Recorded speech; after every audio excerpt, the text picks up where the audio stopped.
Okay, എട്ടാമത്തെ ചാപ്റ്ററിൻ്റെ ഒരു ആദ്യത്തെ ഹാഫാണ് കഴിഞ്ഞ വീഡിയോയിൽ നമ്മൾ ഡിസ്കസ് ചെയ്തത്. ഈ വീഡിയോയിൽ നമുക്ക് അതിൻ്റെ സെക്കൻഡ് ഹാഫ് കർത്താവിൻ്റെ ഉപദേശങ്ങളെ പറ്റിയാണല്ലോ നമ്മൾ പഠിച്ചുകൊണ്ടിരിക്കുന്നത്. ഇപ്പോൾ ഇത് 103-ാമത്തെ പേജ് തൊട്ടാണ്, ഈ പുസ്തകത്തിൻ്റെ 103-ാമത്തെ പേജ് തൊട്ടുള്ള ഭാഗമാണ് ഇപ്പം നമ്മൾ ഡിസ്കസ് ചെയ്യുന്നത്.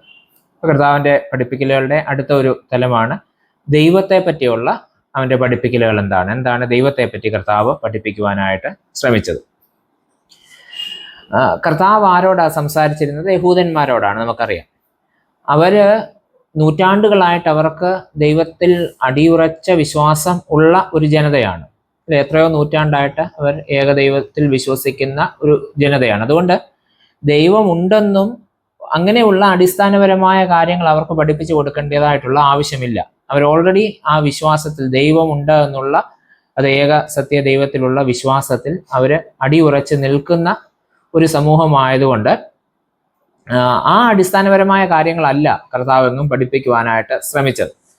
മറിച്ച് അവർക്കറിയാവുന്ന കാര്യങ്ങൾ വീണ്ടും ആവർത്തിക്കാതെ ദൈവത്തെ പറ്റിയുള്ള പുതിയ തത്വങ്ങൾ അവർക്ക് പറഞ്ഞു കൊടുക്കാനായിട്ടാണ് കർത്താവ് പഠിപ്പിക്കലുകളിൽ ശ്രമിച്ചിട്ടുള്ളത്. നമുക്ക് മനസ്സിലാക്കുവാനായിട്ട് സാധിക്കും.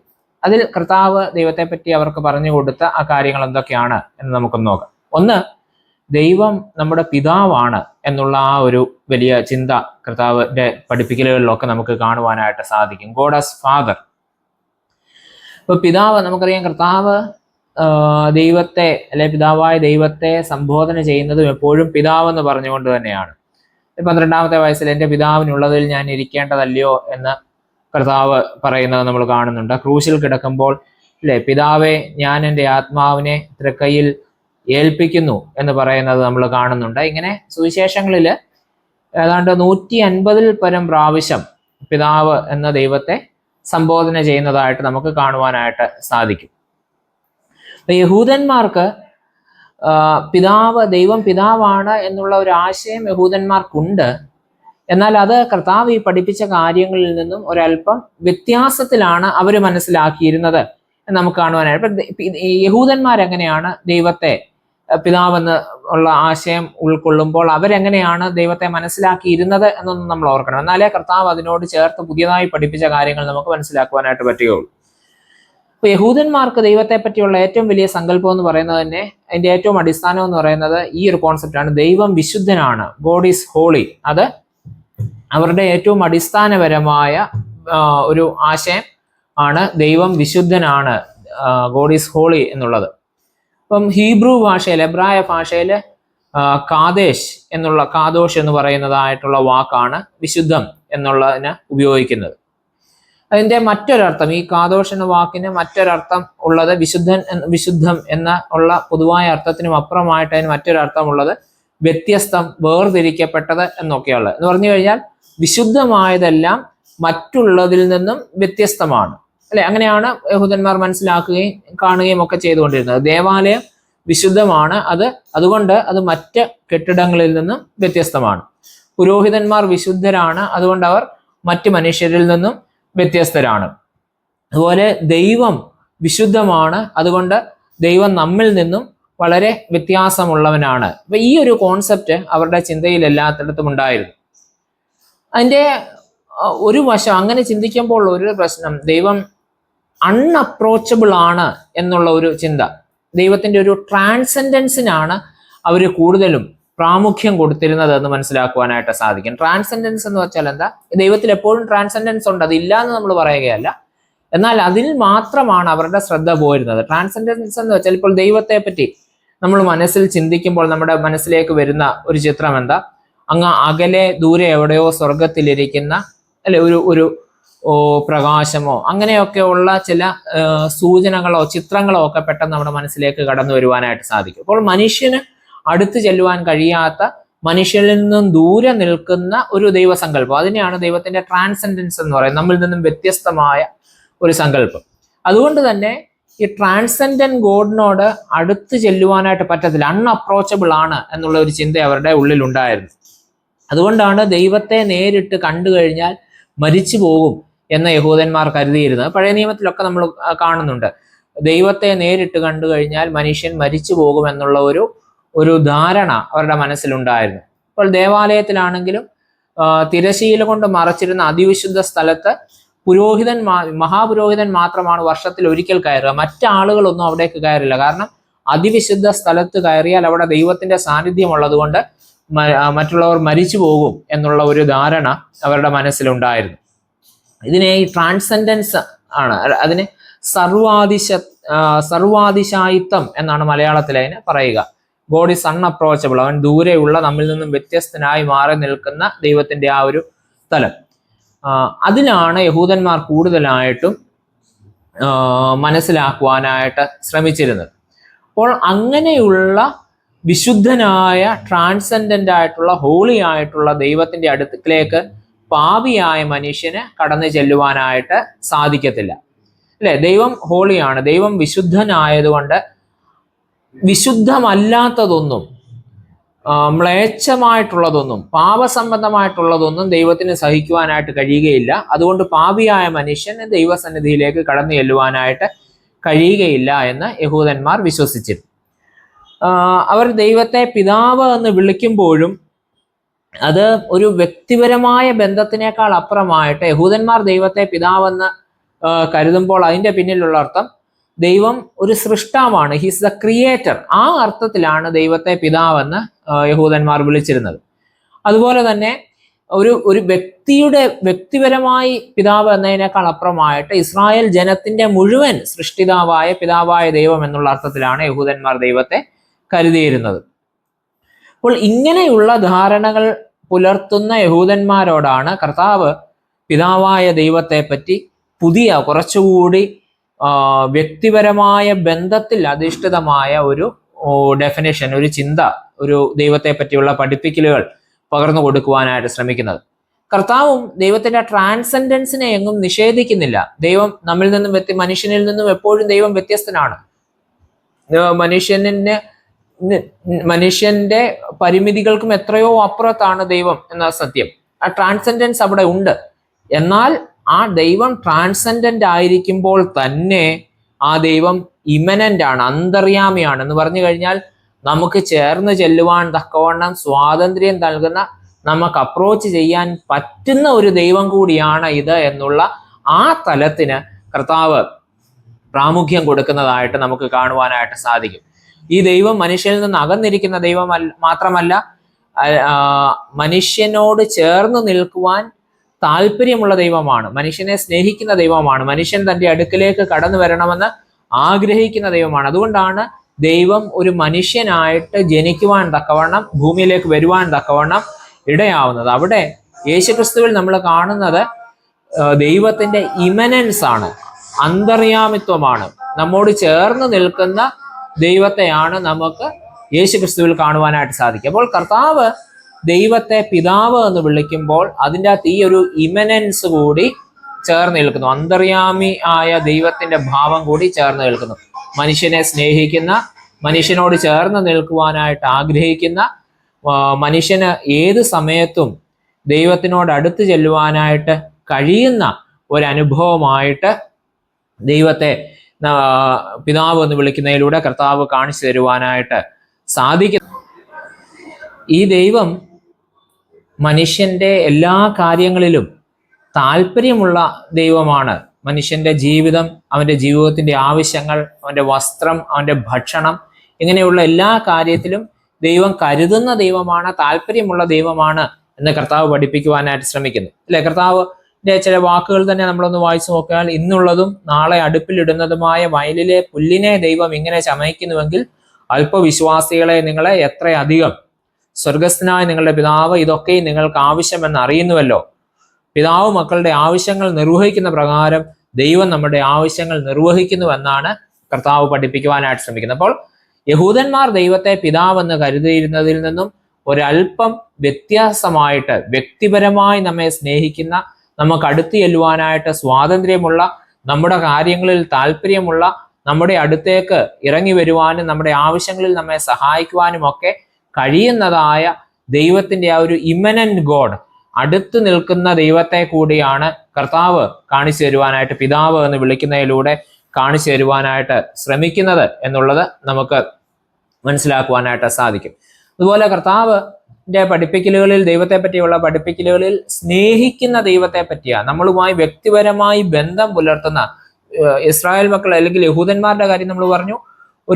ഇസ്രായേൽ ജനത്തിന്റെ മുഴുവൻ സൃഷ്ടിതാവായ ദൈവത്തെ പറ്റിയാണ് അവർ കൂടുതലായിട്ടും, അവർ അത്രയും വ്യക്തിപരമായ ബന്ധത്തെ പറ്റി അത്രയും കൂടുതലായി ചിന്തിച്ചിരുന്നില്ല.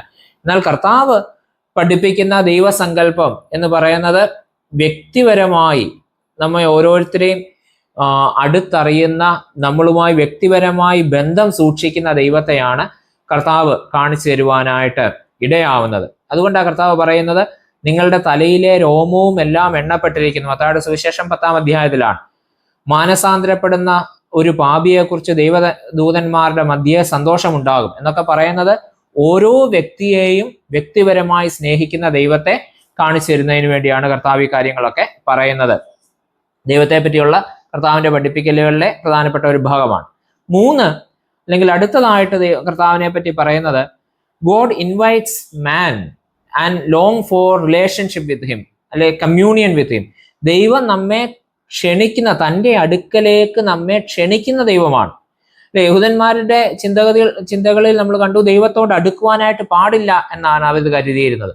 എന്നാൽ കർത്താവ് നമുക്ക് പറഞ്ഞു തരുന്ന ദൈവസങ്കല്പം, പുതിയ നിയമത്തിലൂടെ നമുക്ക് ലഭിക്കുന്ന ദൈവസങ്കല്പം എങ്ങനെയാണ്? തൻ്റെ അടുക്കലേക്ക് കടന്നു വരുവാൻ തക്കോണം മനുഷ്യരെ തൻ്റെ അടുക്കലേക്ക് കടന്നു വരണമെന്ന് ആഗ്രഹിക്കുന്ന ദൈവം, നമ്മളുമായിട്ടൊരു സംസർഗം ആഗ്രഹിക്കുന്നതായ ദൈവത്തെയാണ് നമുക്ക് കാണുവാനായിട്ട് സാധിക്കുന്നത്. അല്ലെ, ശിഷ്യന്മാരെ തിരഞ്ഞെടുത്ത കാര്യം നമ്മൾ പറഞ്ഞപ്പോൾ പറഞ്ഞു, തന്നോടുകൂടെ ഇരിക്കേണ്ടതിന് അവരെ തിരഞ്ഞെടുത്തു. അല്ലെ, കർത്താവിന് ശിഷ്യന്മാരുടെ സഖിത്വം ഇഷ്ടപ്പെട്ടിരുന്നു എന്നുള്ളതാണ് അതിന്റെ അർത്ഥം. അപ്പോൾ ദൈവം നമ്മൾ ദൈവത്തിന്റെ അടുക്കിലേക്ക് ചെല്ലുവാനും നമ്മളുമായി ഒരു സംസർഗത്തിൽ ഏർപ്പെട്ടിരിക്കുവാനും ദൈവം ആഗ്രഹിക്കുന്നുണ്ട് എന്നുള്ളതാണ് അതിന്റെ അർത്ഥം. ഈ കർത്താവിന്റെ ക്രൂശ് മരണത്തെങ്കിൽ സംഭവിക്കുന്ന ഒരു കാര്യം നമ്മൾ വായിക്കുന്നുണ്ട്. ദേവാലയത്തിലെ തിരശീല കീറിപ്പോയതായിട്ട് നമ്മൾ വായിക്കുന്നുണ്ട്. ഈ തിരശീലയെ പറ്റി പറയുന്നത്, ഇത് നമ്മൾ മുൻപേ പറഞ്ഞ അതിവിശുദ്ധ സ്ഥലത്തെ വേർതിരിച്ചിരുന്ന തിരശീല, ആണ്ടിലൊരിക്കൽ മഹാപുരോഹിതന് മാത്രം പ്രവേശനമുള്ളതായ തിരശീലയാണ്, മറ്റാർക്കും അവിടേക്ക് പ്രവേശനമില്ല. അത് ഈ ദൈവത്തിന്റെ ട്രാൻസെൻഡൻസ് കാണിക്കുവാൻ വേണ്ടിയായിരുന്നു. അപ്പോൾ ഈ തിരശീല കർത്താവിന്റെ ക്രൂശ് മരണത്തിന്റെ സമയത്ത് കീറിപ്പോയി എന്ന് പറയുമ്പോൾ, ആ ക്രൂശ് മരണത്തിലൂടെ, ക്രിസ്തുവിന്റെ ക്രൂശ് മരണത്തിലൂടെ ദൈവം തൻ്റെ സന്നിധിയിലേക്ക്, തൻ്റെ അടുക്കലേക്ക് നമ്മെ ക്ഷണിക്കുന്നു. നാം ദൈവത്തിന്റെ അടുക്കിലേക്ക് ചെല്ലുവാൻ അവൻ ആഗ്രഹിക്കുന്നു. കർത്താവിന്റെ ക്രൂശ് മരണത്തിലൂടെ ആ സ്വാതന്ത്ര്യത്തിലേക്ക് ആ സ്വാതന്ത്ര്യം നമുക്ക് നൽകപ്പെട്ടു, ആ പ്രവേശനം നമുക്ക് നൽകപ്പെട്ടു എന്നുള്ളതിന്റെ അടയാളമായിട്ട് നമുക്കത് കാണുവാനായിട്ട് സാധിക്കും. 4 നമ്മൾ പറഞ്ഞ ദൈവം നമ്മെ ക്ഷണിക്കുന്ന ദൈവമാണെന്ന് പറഞ്ഞു. എന്നാൽ ക്ഷണിക്കുന്ന ദൈവം മാത്രമല്ല, നമ്മെ തേടി വരുന്ന ദൈവം കൂടിയാണ്. ആദ്യം പറഞ്ഞു തൻ്റെ അടുക്കലേക്ക് നമ്മെ ഇൻവൈറ്റ് ചെയ്യുന്നു. ഇപ്പോൾ പറയുന്നത് അതിന്റെ മറ്റൊരു തലമെന്ന് പറയുന്നത്, പാപികളെ തേടി നമ്മുടെ അടുക്കലേക്ക് കടന്നു വരുന്ന ദൈവത്തെ നമുക്ക് കർത്താവ് പരിചയപ്പെടുത്തി തന്നു എന്നുള്ളതാണ്.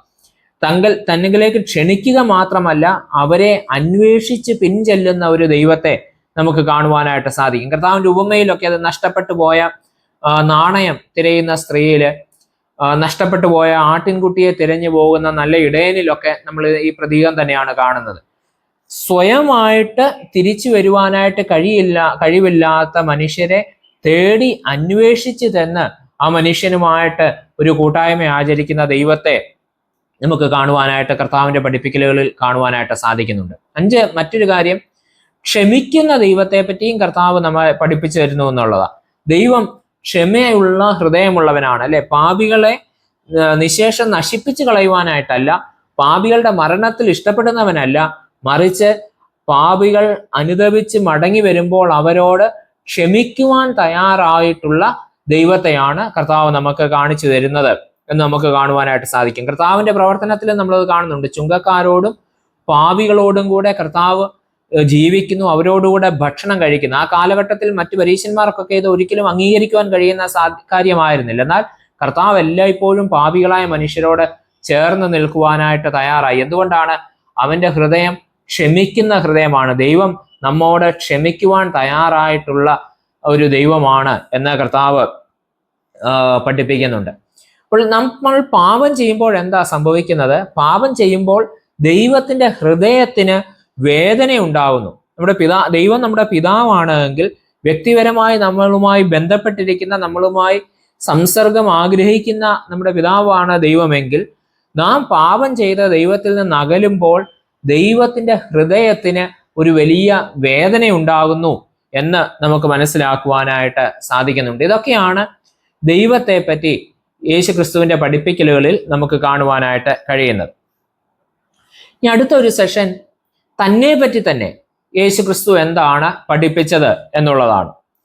സുവിശേഷങ്ങൾ നമ്മൾ വായിക്കുമ്പോൾ അവിടെ കർത്താവ് തന്നെ പറ്റി തന്നെ ഉപയോഗിക്കുന്ന അല്ലെങ്കിൽ കർത്താവിനെ പറ്റി പറയുന്ന പല വാക്കുകൾ നമുക്കവിടെ കാണുവാനായിട്ട് സാധിക്കും.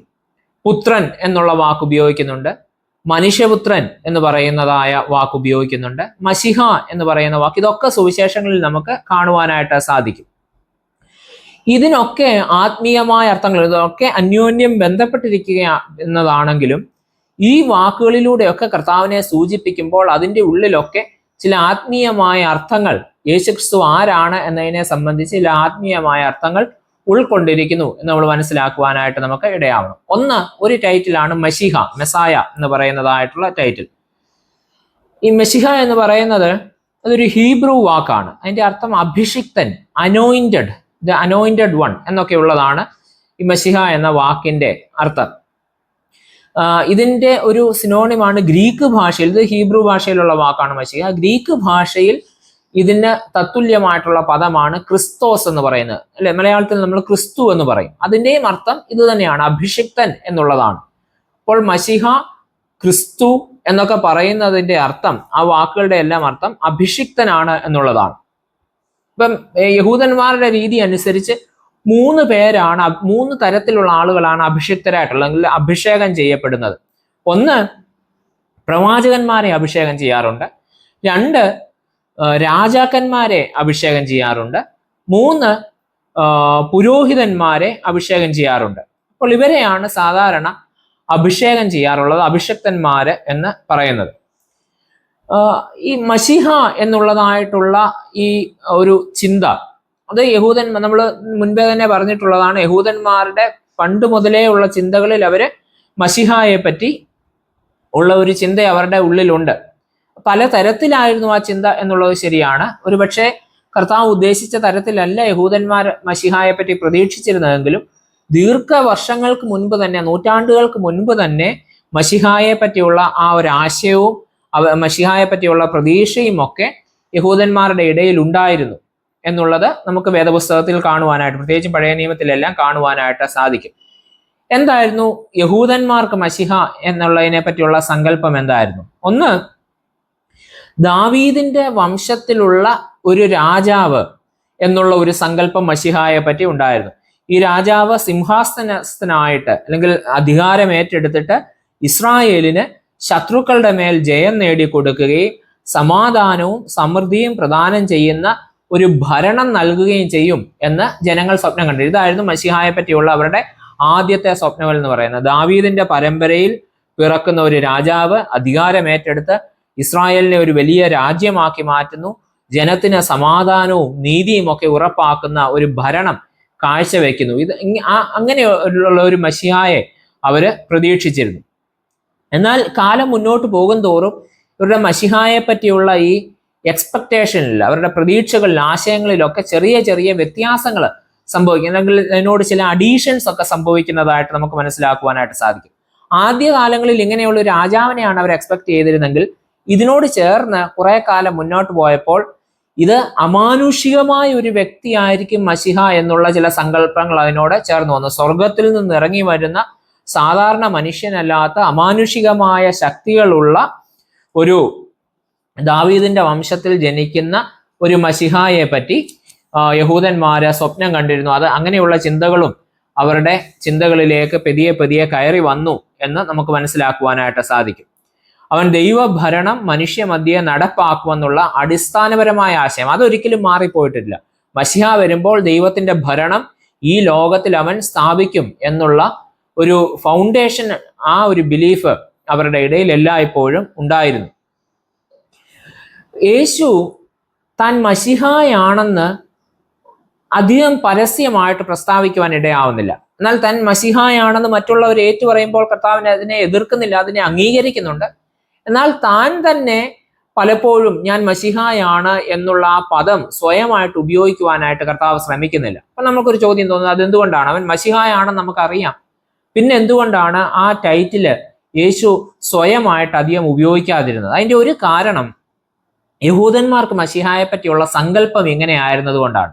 അപ്പോൾ താൻ മശിഹായാണ് എന്ന് ക്ലെയിം ചെയ്യുമ്പോൾ സ്വാഭാവികമായിട്ടും യഹൂദന്മാർ എന്താ പ്രതീക്ഷിക്കുക? യേശു തങ്ങൾ പ്രതീക്ഷിച്ച പോലെയുള്ള ഒരു മശിഹായായിട്ട് മാറും എന്ന് അവർ പ്രതീക്ഷിക്കുവാനായിട്ട് സാധ്യതയുണ്ട്. അതുകൊണ്ടാണ് യേശുക്രിസ്തു ആ ടൈറ്റില് അധികം പരസ്യമായിട്ട് ഉപയോഗിക്കാതെ ഇരുന്നത്, ക്ലെയിം ചെയ്യാതെ ഇരുന്നത്. അതിന്റെ അർത്ഥം അത് നിഷേധിക്കുന്നുവെന്നല്ല, അത് സത്യമാണ്. എന്നാൽ അവനത് അധികം ഉപയോഗിച്ചിരുന്നില്ല എന്നുള്ളത് നമുക്ക് മനസ്സിലാക്കുവാനായിട്ട് സാധിക്കും. ഒന്ന് രണ്ട് കാര്യം അതിന് നമ്മൾ ചേർന്ന് പറഞ്ഞു കഴിഞ്ഞാൽ, ഞാൻ തന്നെ മശിഹ എന്ന് അല്ലെ വേദപുസ്തകത്തിൽ യോഹന്നാന്റെ സുവിശേഷത്തിൽ ഒരു ഭാഗത്ത് ഞാൻ തന്നെ മശിഹ എന്ന് കാണുന്നുണ്ട്. ശരിക്കും അതിന്റെ ഒറിജിനൽ ട്രാൻസ്ലേഷൻ ഞാൻ തന്നെ അവൻ എന്നുള്ളതാണ്. അവിടെ മശിഹ എന്നുള്ള വാക്ക് ശരിക്കും യേശുക്രിസ്തു ഉപയോഗിച്ചിരുന്നില്ല എന്നാണ് കരുതപ്പെടുന്നത്. അതുപോലെ തന്നെ നീ വന്യനായ പുത്രനായ ക്രിസ്തുവോ എന്ന് മഹാപുരോഹിതൻ ചോദിക്കുന്നിടത്ത് ഞാനാകുന്നു എന്ന് യേശു മറുപടി പറയുന്നുണ്ട്. സ്വർഗസ്ഥന നീ ജീവനുള്ള ദൈവത്തിന്റെ പുത്രനായ ക്രിസ്തു ആകുന്നു എന്ന് പത്രോസ് ഏറ്റു പറയുമ്പോൾ കർത്താവ് അത് അംഗീകരിക്കുന്നുണ്ട്. ദൈവം ആണ് നിനക്കത് വെളിപ്പെടുത്തി തന്നത്, ജഡരക്തങ്ങളല്ല എന്ന് കർത്താവ് അത് അംഗീകരിക്കുന്നുണ്ട്. അപ്പോൾ ഇത് കർത്താവ് ഈ മശിഹ എന്നുള്ള സങ്കല്പത്തെ താൻ മശിഹായാണ് എന്നുള്ളതിനെ എതിർക്കുകയല്ല, അതിനെ അംഗീകരിക്കുകയാണ്. പിന്നെ എന്തുകൊണ്ടാണ് കർത്താവ് അത് അധികം ഉപയോഗിക്കാതെ ഇരുന്നത്? ഒന്ന്, യഹൂദന്മാരുടെ പ്രതീക്ഷ ഒരു പൊളിറ്റിക്കൽ മശിഹായാണ്, രാജ്യം നേടിയെടുക്കുന്ന, രാജാവായിട്ട് വാഴുന്ന, യുദ്ധം ചെയ്യുന്ന ഒരു മശിഹായാണ് യഹൂദന്മാർ പ്രതീക്ഷിച്ചിരുന്നത്. എന്നാൽ കർത്താവ് വന്നത് എങ്ങനെയാ? അതിന് കുറച്ചുകൂടി ഒരു സ്പിരിച്വൽ സെൻസിലാണ്. ദൈവരാജ്യം സ്ഥാപിതമാക്കുന്നത്, അത് വാളിലൂടെയല്ല, തൻ്റെ മരണത്തിലൂടെയും ഉയർത്തെഴുന്നേൽപ്പിലൂടെയും ജനത്തെ വീണ്ടെടുക്കുന്നതിലൂടെയും ദൈവത്തിന്റെ ഹിതം ഭൂമിയിൽ നടപ്പാക്കുന്ന ദൈവരാജ്യമാണ് മശിഹായാകുന്ന യേശുക്രിസ്തു വിഭാവനം ചെയ്തത്. യഹൂദന്മാർ കരുതിയത് മശിഹ എന്ന് പറയുമ്പോൾ അവൻ രാജ്യം കീഴടക്കി, റോമാക്കാരെ കീഴടക്കി ഒരു വലിയ രാജ്യം സ്ഥാപിക്കും എന്ന് കരുതിയിരുന്നു. അപ്പോൾ താൻ മശിഹായാണ് എന്ന് യേശുക്രിസ്തു പറഞ്ഞു കഴിഞ്ഞാൽ സ്വാഭാവികമായിട്ടും എന്ത് ചെയ്യും? മശിഹായ്ക്ക് വേണ്ടി കാത്തിരിക്കുന്ന യഹൂദന്മാർ ആളുകളെ കൂട്ടി ഇവൻ നേതാവായിട്ട് നിൽക്കുമെന്ന് പ്രതീക്ഷിച്ചുകൊണ്ട് വലിയ കലാപം ഗവൺമെന്റിനെതിരെ, റോമൻ ചക്രവർത്തിക്കെതിരെ ഉണ്ടാക്കുകയും റോമൻ ചക്രവർത്തി ഇവരെ തൻ്റെ അധികാരം ഉപയോഗിച്ച് നശിപ്പിച്ച് കളയുകയും യുദ്ധം ചെയ്യുകയും ഒക്കെ ചെയ്യുവാനായിട്ടുള്ള സാധ്യതയുണ്ട്. അതുകൊണ്ടാണ് അവരുടെ പ്രതീക്ഷയ്ക്ക് അനുസരിച്ചുള്ള, അവർ പ്രതീക്ഷിക്കുന്നത് പോലെയുള്ള ഒരു പൊളിറ്റിക്കൽ രാഷ്ട്രീയപരമായ മശിഹായ അല്ലാത്തത് കൊണ്ടാണ്, താൻ കുറച്ചുകൂടി ഒരു സ്പിരിച്വൽ സെൻസിൽ അതിനെ കണ്ടതുകൊണ്ടാണ് യേശുക്രിസ്തു ഈ ടൈറ്റില് അവരുടെ തെറ്റിദ്ധാരണകളുടെ മുൻപിൽ അധികമായിട്ട് ഉപയോഗിക്കാതെ ഇരുന്നത് എന്ന് നമുക്ക് മനസ്സിലാക്കുവാനായിട്ട് സാധിക്കും. ഒന്ന്, മശിഹ എന്ന് പറയുന്ന ടൈറ്റിലാണ് നമ്മൾ ഡിസ്കസ് ചെയ്തത്. രണ്ട്, ദൈവപുത്രൻ, സൺ ഓഫ് ഗോഡ് എന്ന് പറയുന്ന ഒരു ടൈറ്റിലും യേശുക്രിസ്തുവിനെ പറ്റി സുവിശേഷങ്ങൾ ഉപയോഗിക്കുന്നത് നമുക്ക് കാണുവാനായിട്ട് കഴിയുന്നുണ്ട്. ഇതും പുതിയൊരു ടൈറ്റിലല്ല, മറിച്ച് വേദപുസ്തകത്തിൽ പഴയ നിയമത്തിൽ പലയിടത്തും ദൈവത്തിന്റെ പുത്രന്മാരെന്നും ദൈവത്തിന്റെ പുത്രൻ എന്നും ഒക്കെയുള്ള പ്രയോഗങ്ങൾ പഴയ നിയമത്തിലും ഉണ്ടായിരുന്ന പ്രയോഗങ്ങളാണ്. ഏതൊക്കെ സാഹചര്യത്തിലാണ് പഴയ നിയമത്തിൽ അത് ഉപയോഗിച്ചിരുന്നത്? ഒന്ന്, ദൈവദൂതന്മാരെ പറ്റി പറയുവാനായിട്ട് ദൈവത്തിന്റെ പുത്രന്മാരെന്ന് പല ഭാഗത്ത് ഉൽപ്പത്തി പുസ്തകം 6-ാം അധ്യായത്തിലൊക്കെ ഈ ഭാഗം ഉപയോഗിക്കുന്നുണ്ട്. ഇസ്രായേൽ മക്കളെ പറ്റി ദൈവപുത്രൻ എന്ന് പറഞ്ഞിരിക്കുന്നു. അതായത് ഇസ്രായേൽ ജനത്തെ ആകമാനമായിട്ട് ദൈവപുത്രൻ എന്ന വാക്കുകൊണ്ട് ഉപയോഗിച്ചിട്ടുണ്ട്. ഇസ്രായേലിന്റെ പുത്രൻ എൻ്റെ ആദ്യജാതൻ തന്നെ, പുറപ്പാട് പുസ്തകം 4-ാം അധ്യായം 22-ാമത്തെ വാക്യത്തിലാണ്. ഹോശയായും ഇതേ അർത്ഥത്തിൽ തന്നെ അത് ഉപയോഗിക്കുന്നുണ്ട്. അതുകൊണ്ട് ഇസ്രായേലിന്റെ രാജാവിനെ പറ്റി സംസാരിക്കാനും ദൈവത്തിന്റെ പുത്രൻ എന്നുള്ളതായ വാക്ക് ഉപയോഗിക്കുന്നുണ്ട്. ഞാൻ അവന് പിതാവും അവൻ എനിക്ക് പുത്രനായിരിക്കുമെന്ന് ശലോമോനെ പറ്റി പറയുന്നുണ്ട്. അപ്പോൾ ദൈവത്തിന്റെ പുത്രൻ എന്നുള്ള ടൈറ്റിൽ രാജാക്കന്മാരെ പറ്റിയും ഇസ്രായേലിലെ രാജാക്കന്മാരെ പറ്റിയും ഉപയോഗിച്ചിട്ടുണ്ട്. അതുപോലെ തന്നെ മശിഹായെ പറ്റി, അവർ പ്രതീക്ഷിച്ചിരുന്ന മശിഹായെ പറ്റി പറയുവാനായിട്ടും ഇതേ ടൈറ്റിൽ തന്നെ ഉപയോഗിച്ചിരുന്നു എന്ന് നമുക്ക് മനസ്സിലാക്കുവാനായിട്ട് സാധിക്കും. സങ്കീർത്തനം 2-ാം സങ്കീർത്തനം 7-ാമത്തെ വാക്യത്തില് നീ എൻ്റെ പുത്രൻ, ഇന്ന് ഞാൻ നിന്നെ ജനിപ്പിച്ചിരിക്കുന്നു. 2-ാം സങ്കീർത്തനം മെസ്സിയാനിക് സാമാണ്, മശിഹായെ പറ്റി പറയുന്നതായ സങ്കീർത്തനമാണ്. അവിടെയും ദൈവത്തിന്റെ പുത്രൻ എന്നുള്ള വാക്ക് ഉപയോഗിച്ചിട്ടുണ്ട്. അപ്പോൾ ഈ വാക്കുകൾ സുവിശേഷങ്ങളില് ഈ ദൈവത്തിന്റെ പുത്രൻ എന്നുള്ള വാക്ക് ഉപയോഗിക്കുന്ന ആരൊക്കെയാ? ശതാധിപൻ അത് ഉപയോഗിക്കുന്നത് നമ്മൾ കാണുന്നുണ്ട്. മർക്കോസിന്റെ സുവിശേഷം 15-ാമത്തെ അധ്യായം 39-ാമത്തെ വാക്യത്തിൽ ശതാധിപൻ അത് ഉപയോഗിക്കുന്നുണ്ട്. മഹാപുരോഹിതൻ കർത്താവിനോട് സംസാരിക്കുമ്പോൾ ആ വാക്ക് ഉപയോഗിക്കുന്നുണ്ട്. ഭൂതബാധിതൻ കർത്താവിനെ ദൈവത്തിന്റെ പുത്രൻ എന്ന് വിശേഷിപ്പിക്കുന്നുണ്ട്. ഇവിടെയെല്ലാം മശിഹ എന്നുള്ള വാക്കിന്റെ ഒരു പര്യായമായിട്ടാണ്, സിനോണിമായിട്ട് തന്നെയാണ് ദൈവപുത്രൻ എന്ന വാക്കും ഉപയോഗിച്ചിരിക്കുന്നത്. മശിഹ എന്നുള്ള സങ്കല്പം അതിനോട് ചേർന്ന് നിൽക്കുന്ന അതേ അർത്ഥത്തിൽ തന്നെയാണ് ഈ വാക്കും ഉപയോഗിച്ചിരിക്കുന്നത് ദൈവപുത്രൻ എന്ന വാക്കും ഉപയോഗിച്ചിരിക്കുന്നത് എന്ന് നമുക്ക് മനസ്സിലാക്കുവാനായിട്ട് സാധിക്കും. ദൈവത്തെ പിതാവായി അറിയുന്നത് അവൻ മാത്രമാണെന്നും ഈ ജ്ഞാനം മനുഷ്യർക്ക് ലഭിക്കുന്നത് അവൻ മൂലം മാത്രമാണെന്നും യേശു പ്രസ്താവിക്കുന്നു. ദൈവത്തിന്റെ പുത്രനായിട്ട് യേശു സ്വയം നമുക്ക് പരിചയപ്പെടുത്തുമ്പോൾ അതിലൂടെ പറയുന്നത് എന്താ? യഥാർത്ഥത്തിൽ ദൈവത്തെ പിതാവായിട്ട് മനസ്സിലാക്കിയിട്ടുള്ളത് ആരാണ്? പുത്രൻ മാത്രമാണ്. പിന്നെ നമ്മളെല്ലാവരും ദൈവത്തെ പിതാവായിട്ട് മനസ്സിലാക്കുന്നത് എങ്ങനെയാണ്? പുത്രൻ നമുക്ക് വെളിപ്പെടുത്തി തരുന്നതിലൂടെയാണ് നമ്മൾ ദൈവത്തെ മനസ്സിലാക്കിയത് എന്നുള്ളതും ഈ ടൈറ്റിലിനോട് ചേർന്ന് നമ്മൾ മനസ്സിലാക്കേണ്ടതായ കാര്യമാണ്. പിതാവും പുത്രനും തമ്മിലുള്ളത് വളരെ അടുത്തതായ ഒരു ബന്ധമാണ്. അതുകൊണ്ടാണ് കർത്താവ് പറയുന്നത് ഞാനും പിതാവും ഒന്നാണ് എന്ന് കർത്താവ് പറയുന്നുണ്ട്. അത്ര ആഴമായ ബന്ധത്തെ സൂചിപ്പിക്കുവാൻ വേണ്ടിയാണ് ദൈവപുത്രൻ എന്നുള്ള ടൈറ്റിൽ ഉപയോഗിച്ചിരിക്കുന്നത്. മറ്റൊരു ടൈറ്റിൽ യേശുക്രിസ്തുവിന് വേണ്ടി സുവിശേഷങ്ങൾ ഉപയോഗിക്കുന്നത് മനുഷ്യപുത്രൻ എന്നുള്ള ടൈറ്റിലാണ്. ഒരുപക്ഷെ കർത്താവ് ഉപയോഗിച്ചിട്ടുള്ള ഏറ്റവും കൂടുതൽ തന്നെ പറ്റി തന്നെ പറയുവാനായിട്ട് യേശു കർത്താവ് ഏറ്റവും കൂടുതൽ ഉപയോഗിച്ചിട്ടുള്ളത് ഈ മനുഷ്യപുത്രൻ എന്നുള്ള വാക്കാണ്. സൺ ഓഫ് മാൻ എന്നുള്ള വാക്കാണ്. 81 പ്രാവശ്യമാണ് ഇത് സുവിശേഷങ്ങളിൽ ഉപയോഗിച്ചിട്ടുള്ളത്. അപ്പോസ്തല പ്രവൃത്തികളിൽ 1 പ്രാവശ്യം. അങ്ങനെ മൊത്തം 82 പ്രാവശ്യം പുതിയ നിയമത്തിൽ ഈ വാക്ക് മനുഷ്യപുത്രൻ എന്നുള്ള ആ ഒരു പ്രയോഗം നമ്മൾ കാണുന്നുണ്ട്. കർത്താവ് തന്നെപ്പറ്റി സംസാരിക്കുമ്പോൾ 80 തവണ തന്നെപ്പറ്റി തന്നെ പറയാൻ ഉപയോഗിക്കുന്നത് ഈ മനുഷ്യപുത്രൻ എന്നുള്ളതായ വാക്കാണ്. ഈ മനുഷ്യപുത്രൻ എന്ന വാക്ക് അതിന്റെ അർത്ഥം എന്താ?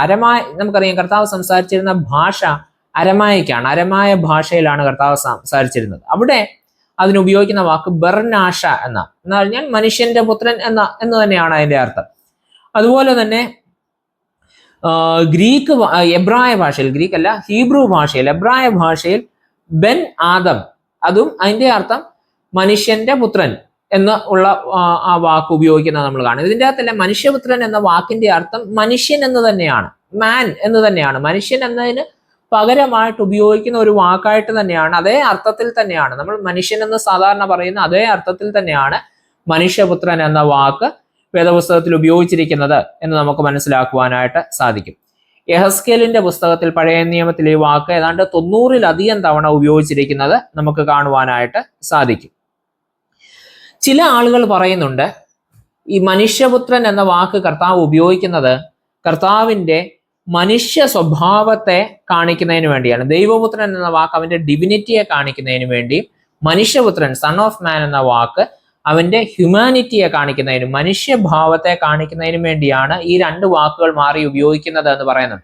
പക്ഷെ അത് അംഗീകരിക്കുവാനായിട്ട് നമുക്ക് പ്രയാസമുണ്ട്. അങ്ങനെ ആ ഒരു വാദം നമുക്ക് സ്വീകരിക്കാൻ സാധ്യമല്ല. അതിന്റെ കാരണം എന്തുകൊണ്ടാണ് അത് ഉപയോഗിക്കാൻ നമ്മൾ പ്രയാസമുള്ളത്, അത് അംഗീകരിക്കാൻ നമുക്ക് പ്രയാസമുള്ളത് എന്ന് ചോദിച്ചു കഴിഞ്ഞാൽ, ഒന്ന്, ദൈവത്തിനെയും മഹത്വത്തെയും യേശുവിൻ്റെ ദൈവത്വം അവന്റെ ഡിവിനിറ്റിയെയും മഹത്വത്തെയും ഗ്ലോറിയെയും സൂചിപ്പിക്കുന്ന ഇടങ്ങളിൽ തന്നെ ഈ മനുഷ്യപുത്രൻ എന്ന വാക്കും കർത്താവ് ഉപയോഗിക്കുന്നുണ്ട്. ഇപ്പോൾ ഈ വാദം ഉന്നയിച്ചവരെന്താ പറയുന്നത്? ദൈവപുത്രൻ എന്ന വാക്ക് അവന്റെ ഡിവിനിറ്റിയെ സൂചിപ്പിക്കാനും മനുഷ്യപുത്രൻ എന്ന വാക്ക് ഹ്യൂമാനിറ്റിയെ സൂചിപ്പിക്കാനുമാണ് എന്ന് പറയുന്നു. പക്ഷേ തന്റെ ഡിവിനിറ്റിയെ പറ്റി പ്രതിപാദിക്കുന്ന ഭാഗങ്ങളിലും കർത്താവ് മനുഷ്യപുത്രൻ എന്ന വാക്ക് തന്നെ ഉപയോഗിക്കുന്നുണ്ട്. അതുകൊണ്ട് ആ വാദം നമുക്ക് അംഗീകരിക്കുവാനായിട്ട് പ്രയാസമാണ്. അതുപോലെ തന്നെ കർത്താവിന്റെ ഡിവിനിറ്റിയും ഹ്യൂമാനിറ്റിയും അവന്റെ ദൈവത്വവും മനുഷ്യത്വവും തമ്മിൽ സെപ്പറേറ്റ് ചെയ്ത് കാണാനായിട്ട് നമുക്ക് കഴിയുന്നതല്ല. നമ്മുടെ അടിസ്ഥാനപരമായ വിശ്വാസം തന്നെ കർത്താവിൽ അവന്റെ ദൈവികതയും അവന്റെ മാനുഷികതയും തമ്മിൽ ഒരുപോലെ ചേർന്നിരിക്കുന്നു എന്നുള്ളതാണ്. തമ്മിൽ ഇത് അവന്റെ ദൈവിക ഭാവം, ഇത് അവന്റെ മാനുഷിക ഭാവം എന്ന് വേർതിരിക്കുവാൻ കഴിയാതെ വണ്ണം ഇത് രണ്ടും അന്യോന്യം ഉൾച്ചേർന്നിരിക്കുന്നു എന്നുള്ള ഒരു അടിസ്ഥാനപരമായ വിശ്വാസമാണ് നമുക്കുള്ളത്. ഇതിനെ തമ്മിൽ വേർതിരിച്ച് ചിലത് കർത്താവിന്റെ മാനുഷിക ഭാവമെന്നും ചിലത് കർത്താവിന്റെ ദൈവിക ഭാവമൊന്നും പറയാനായിട്ട് സാധിക്കത്തില്ല. കാരണം കർത്താവ് പൂർണ്ണ മനുഷ്യനും പൂർണ്ണ ദൈവവും, ഒരേ സമയം തന്നെ അവൻ പൂർണ്ണ മനുഷ്യനും പൂർണ്ണ ദൈവവും. അവനിൽ ദൈവികതയും മാനുഷികതയും ഒരുപോലെ ഉൾച്ചേർന്നിരിക്കുന്നു. ഈ രണ്ട് നേച്ചേഴ്സും തമ്മിൽ യുണൈറ്റഡ് ആയിട്ടാണ് നമുക്ക് കർത്താവിനെ പറ്റി മനസ്സിലാക്കുവാനായിട്ട് സാധിക്കുന്നത്. അതുകൊണ്ട് ഒരു വാക്ക് അവന്റെ ഡിവിനിറ്റിയെയും മറ്റൊരു വാക്ക് മനുഷ്യത്വത്തെയും സൂചിപ്പിക്കുന്നു എന്ന് പറയുമ്പോൾ നമ്മൾ ഈ രണ്ട് ഭാവങ്ങളെ, അവന്റെ ഡിവിനിറ്റിയെയും ഹ്യൂമാനിറ്റിയെയും തമ്മിൽ സെപ്പറേറ്റ് ചെയ്യാനായിട്ട് ശ്രമിക്കുക. അങ്ങനെ നമുക്ക് ഒരിക്കലും കർത്താവിനെ കാണുവാനായിട്ട് കഴിയത്തില്ല എന്നുള്ളത് നമ്മൾ മനസ്സിലാക്കേണ്ടതായിട്ടുള്ള കാര്യമാണ്. അപ്പൊ കർത്താവ് എന്തുകൊണ്ടാണ് ഈ മനുഷ്യപുത്രൻ എന്ന വാക്ക് കൂടുതൽ ഉപയോഗിക്കുന്നത്? സ്വാഭാവികമായിട്ടും എൻ്റെ ഒരു സാധ്യത ദാനിയേലിന്റെ പുസ്തകത്തിൽ പ്രത്യേകിച്ചും മശിഹായെ പറ്റിയുള്ള പ്രതിപാദിക്കുന്നതായ ഭാഗത്ത്, ആ പ്രതീക്ഷയുടെയൊക്കെ ഭാഗത്ത് മനുഷ്യപുത്രൻ എന്ന വാക്ക് ഉപയോഗിച്ചിട്ടുണ്ട്. അപ്പോൾ ആ ഭാഗത്തു നിന്നുമായിരിക്കാം ഒരുപക്ഷെ കർത്താവ് ദാനിയേലിന്റെ പുസ്തകത്തിൽ നിന്നുമായിരിക്കാം താൻ തന്നെ മശിഹായാകുന്നുവെന്നുള്ള ആ ഒരു ബോധ്യത്തിന്റെ മേൽ, അത് ജനത്തിന് നൽകുന്നതിന് മേൽ ഈ വാക്കും കർത്താവ് ദാനിയേലിന്റെ പുസ്തകത്തിൽ നിന്ന് എടുത്തായിരിക്കാം ഉപയോഗിക്കുന്നത് എന്നാണ് നമുക്ക് മനസ്സിലാക്കുവാനായിട്ട് സാധിക്കുന്നത്. ഈ ദാനിയേലിന്റെ പുസ്തകത്തില് 7-ാം അധ്യായം 3 മുതലുള്ള വാക്യങ്ങളിൽ ദാനിയേൽ ഒരു ദർശനം കാണുന്നുണ്ട്. 4 ജീവികളൊക്കെ ഉൾപ്പെടുന്നതായിട്ടുള്ള ഒരു ദർശനം കാണുന്നുണ്ട്. അത് അവരുടെ മശിഹാ സങ്കല്പവുമായിട്ട് ബന്ധപ്പെട്ട ഈ 4 ജീവികൾ കടലിൽ നിന്ന് കയറി വരുന്നത് 4 സാമ്രാജ്യങ്ങളാണ്. ബാബിലോൺ സാമ്രാജ്യമുണ്ട്, പേർഷ്യൻ സാമ്രാജ്യമുണ്ട്, ഗ്രീക്ക് സാമ്രാജ്യമുണ്ട്, റോമ സാമ്രാജ്യമുണ്ട്, പിന്നീട് ഇങ്ങോട്ടുള്ള സാമ്രാജ്യങ്ങൾ. ഇതൊക്കെ വളരെ ക്രൂരമായി ജനത്തെ പീഡിപ്പിച്ച് അടക്കി ഭരിച്ച രാജ്യങ്ങളാണ്.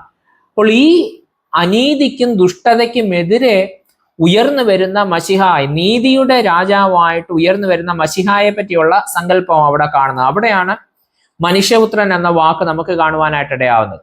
അപ്പോൾ ഈ ലോകത്തിന്റെ രാജ്യത്വങ്ങൾക്കെതിരെ, ലോകത്തിന്റെ വാല്യൂസിനെതിരെ ഉയർന്നു വന്നിരിക്കുന്ന ദൈവത്തിന്റെ മശിഹായ തന്നെയാണ് താൻ എന്നുള്ള സൂചനയും കർത്താവ് ആ വാക്ക് കടമെടുത്ത് ഉപയോഗിക്കുമ്പോൾ, തന്നെ പറ്റി തന്നെ പറയുവാനായിട്ട് ഈ വാക്ക് കടമെടുത്ത് ഉപയോഗിക്കുമ്പോൾ നമുക്കതിൽ കാണുവാനായിട്ട് സാധിക്കും.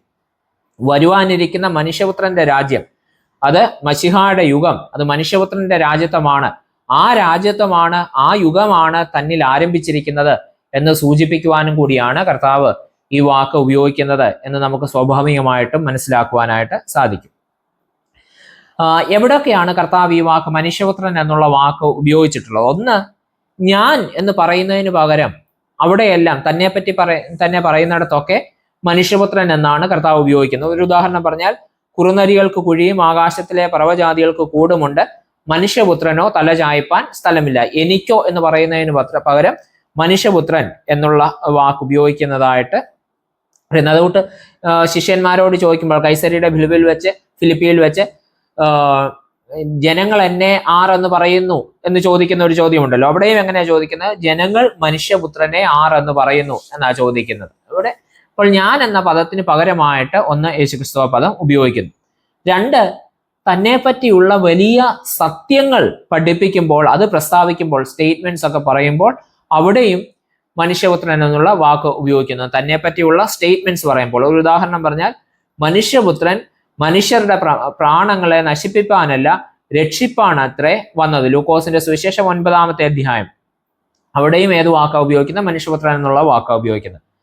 പിന്നെ 3, അവൻ പ്രവേശിക്കുവാൻ പോകുന്ന മഹത്വത്തെ പറ്റി വർണ്ണിക്കുമ്പോൾ, ക്രൂശുമരണത്തിലൂടെയും ഉയർത്തെഴുന്നേൽപ്പിലൂടെയും താൻ പ്രവേശിക്കുവാനായിട്ട് പോകുന്ന തൻ്റെ ഗ്ലോറിഫിക്കേഷനെ പറ്റി പറയുമ്പോൾ അവിടെയും മനുഷ്യപുത്രൻ എന്നുള്ള വാക്കാണ് ഉപയോഗിക്കുന്നത്. ഉദാഹരണം, മനുഷ്യപുത്രൻ തൻ്റെ മഹത്വത്തിന്റെ സിംഹാസനത്തിൽ ഇരിക്കുമ്പോൾ നിങ്ങളും 12 സിംഹാസനങ്ങളിലിരുന്ന് ഇസ്രായേൽ ഗോത്രം 12 ന്യായം വിധിക്കും. ശിഷ്യന്മാരോട് പറയുന്നതായിട്ടുള്ള വാക്ക്. അവിടെയും എന്താ?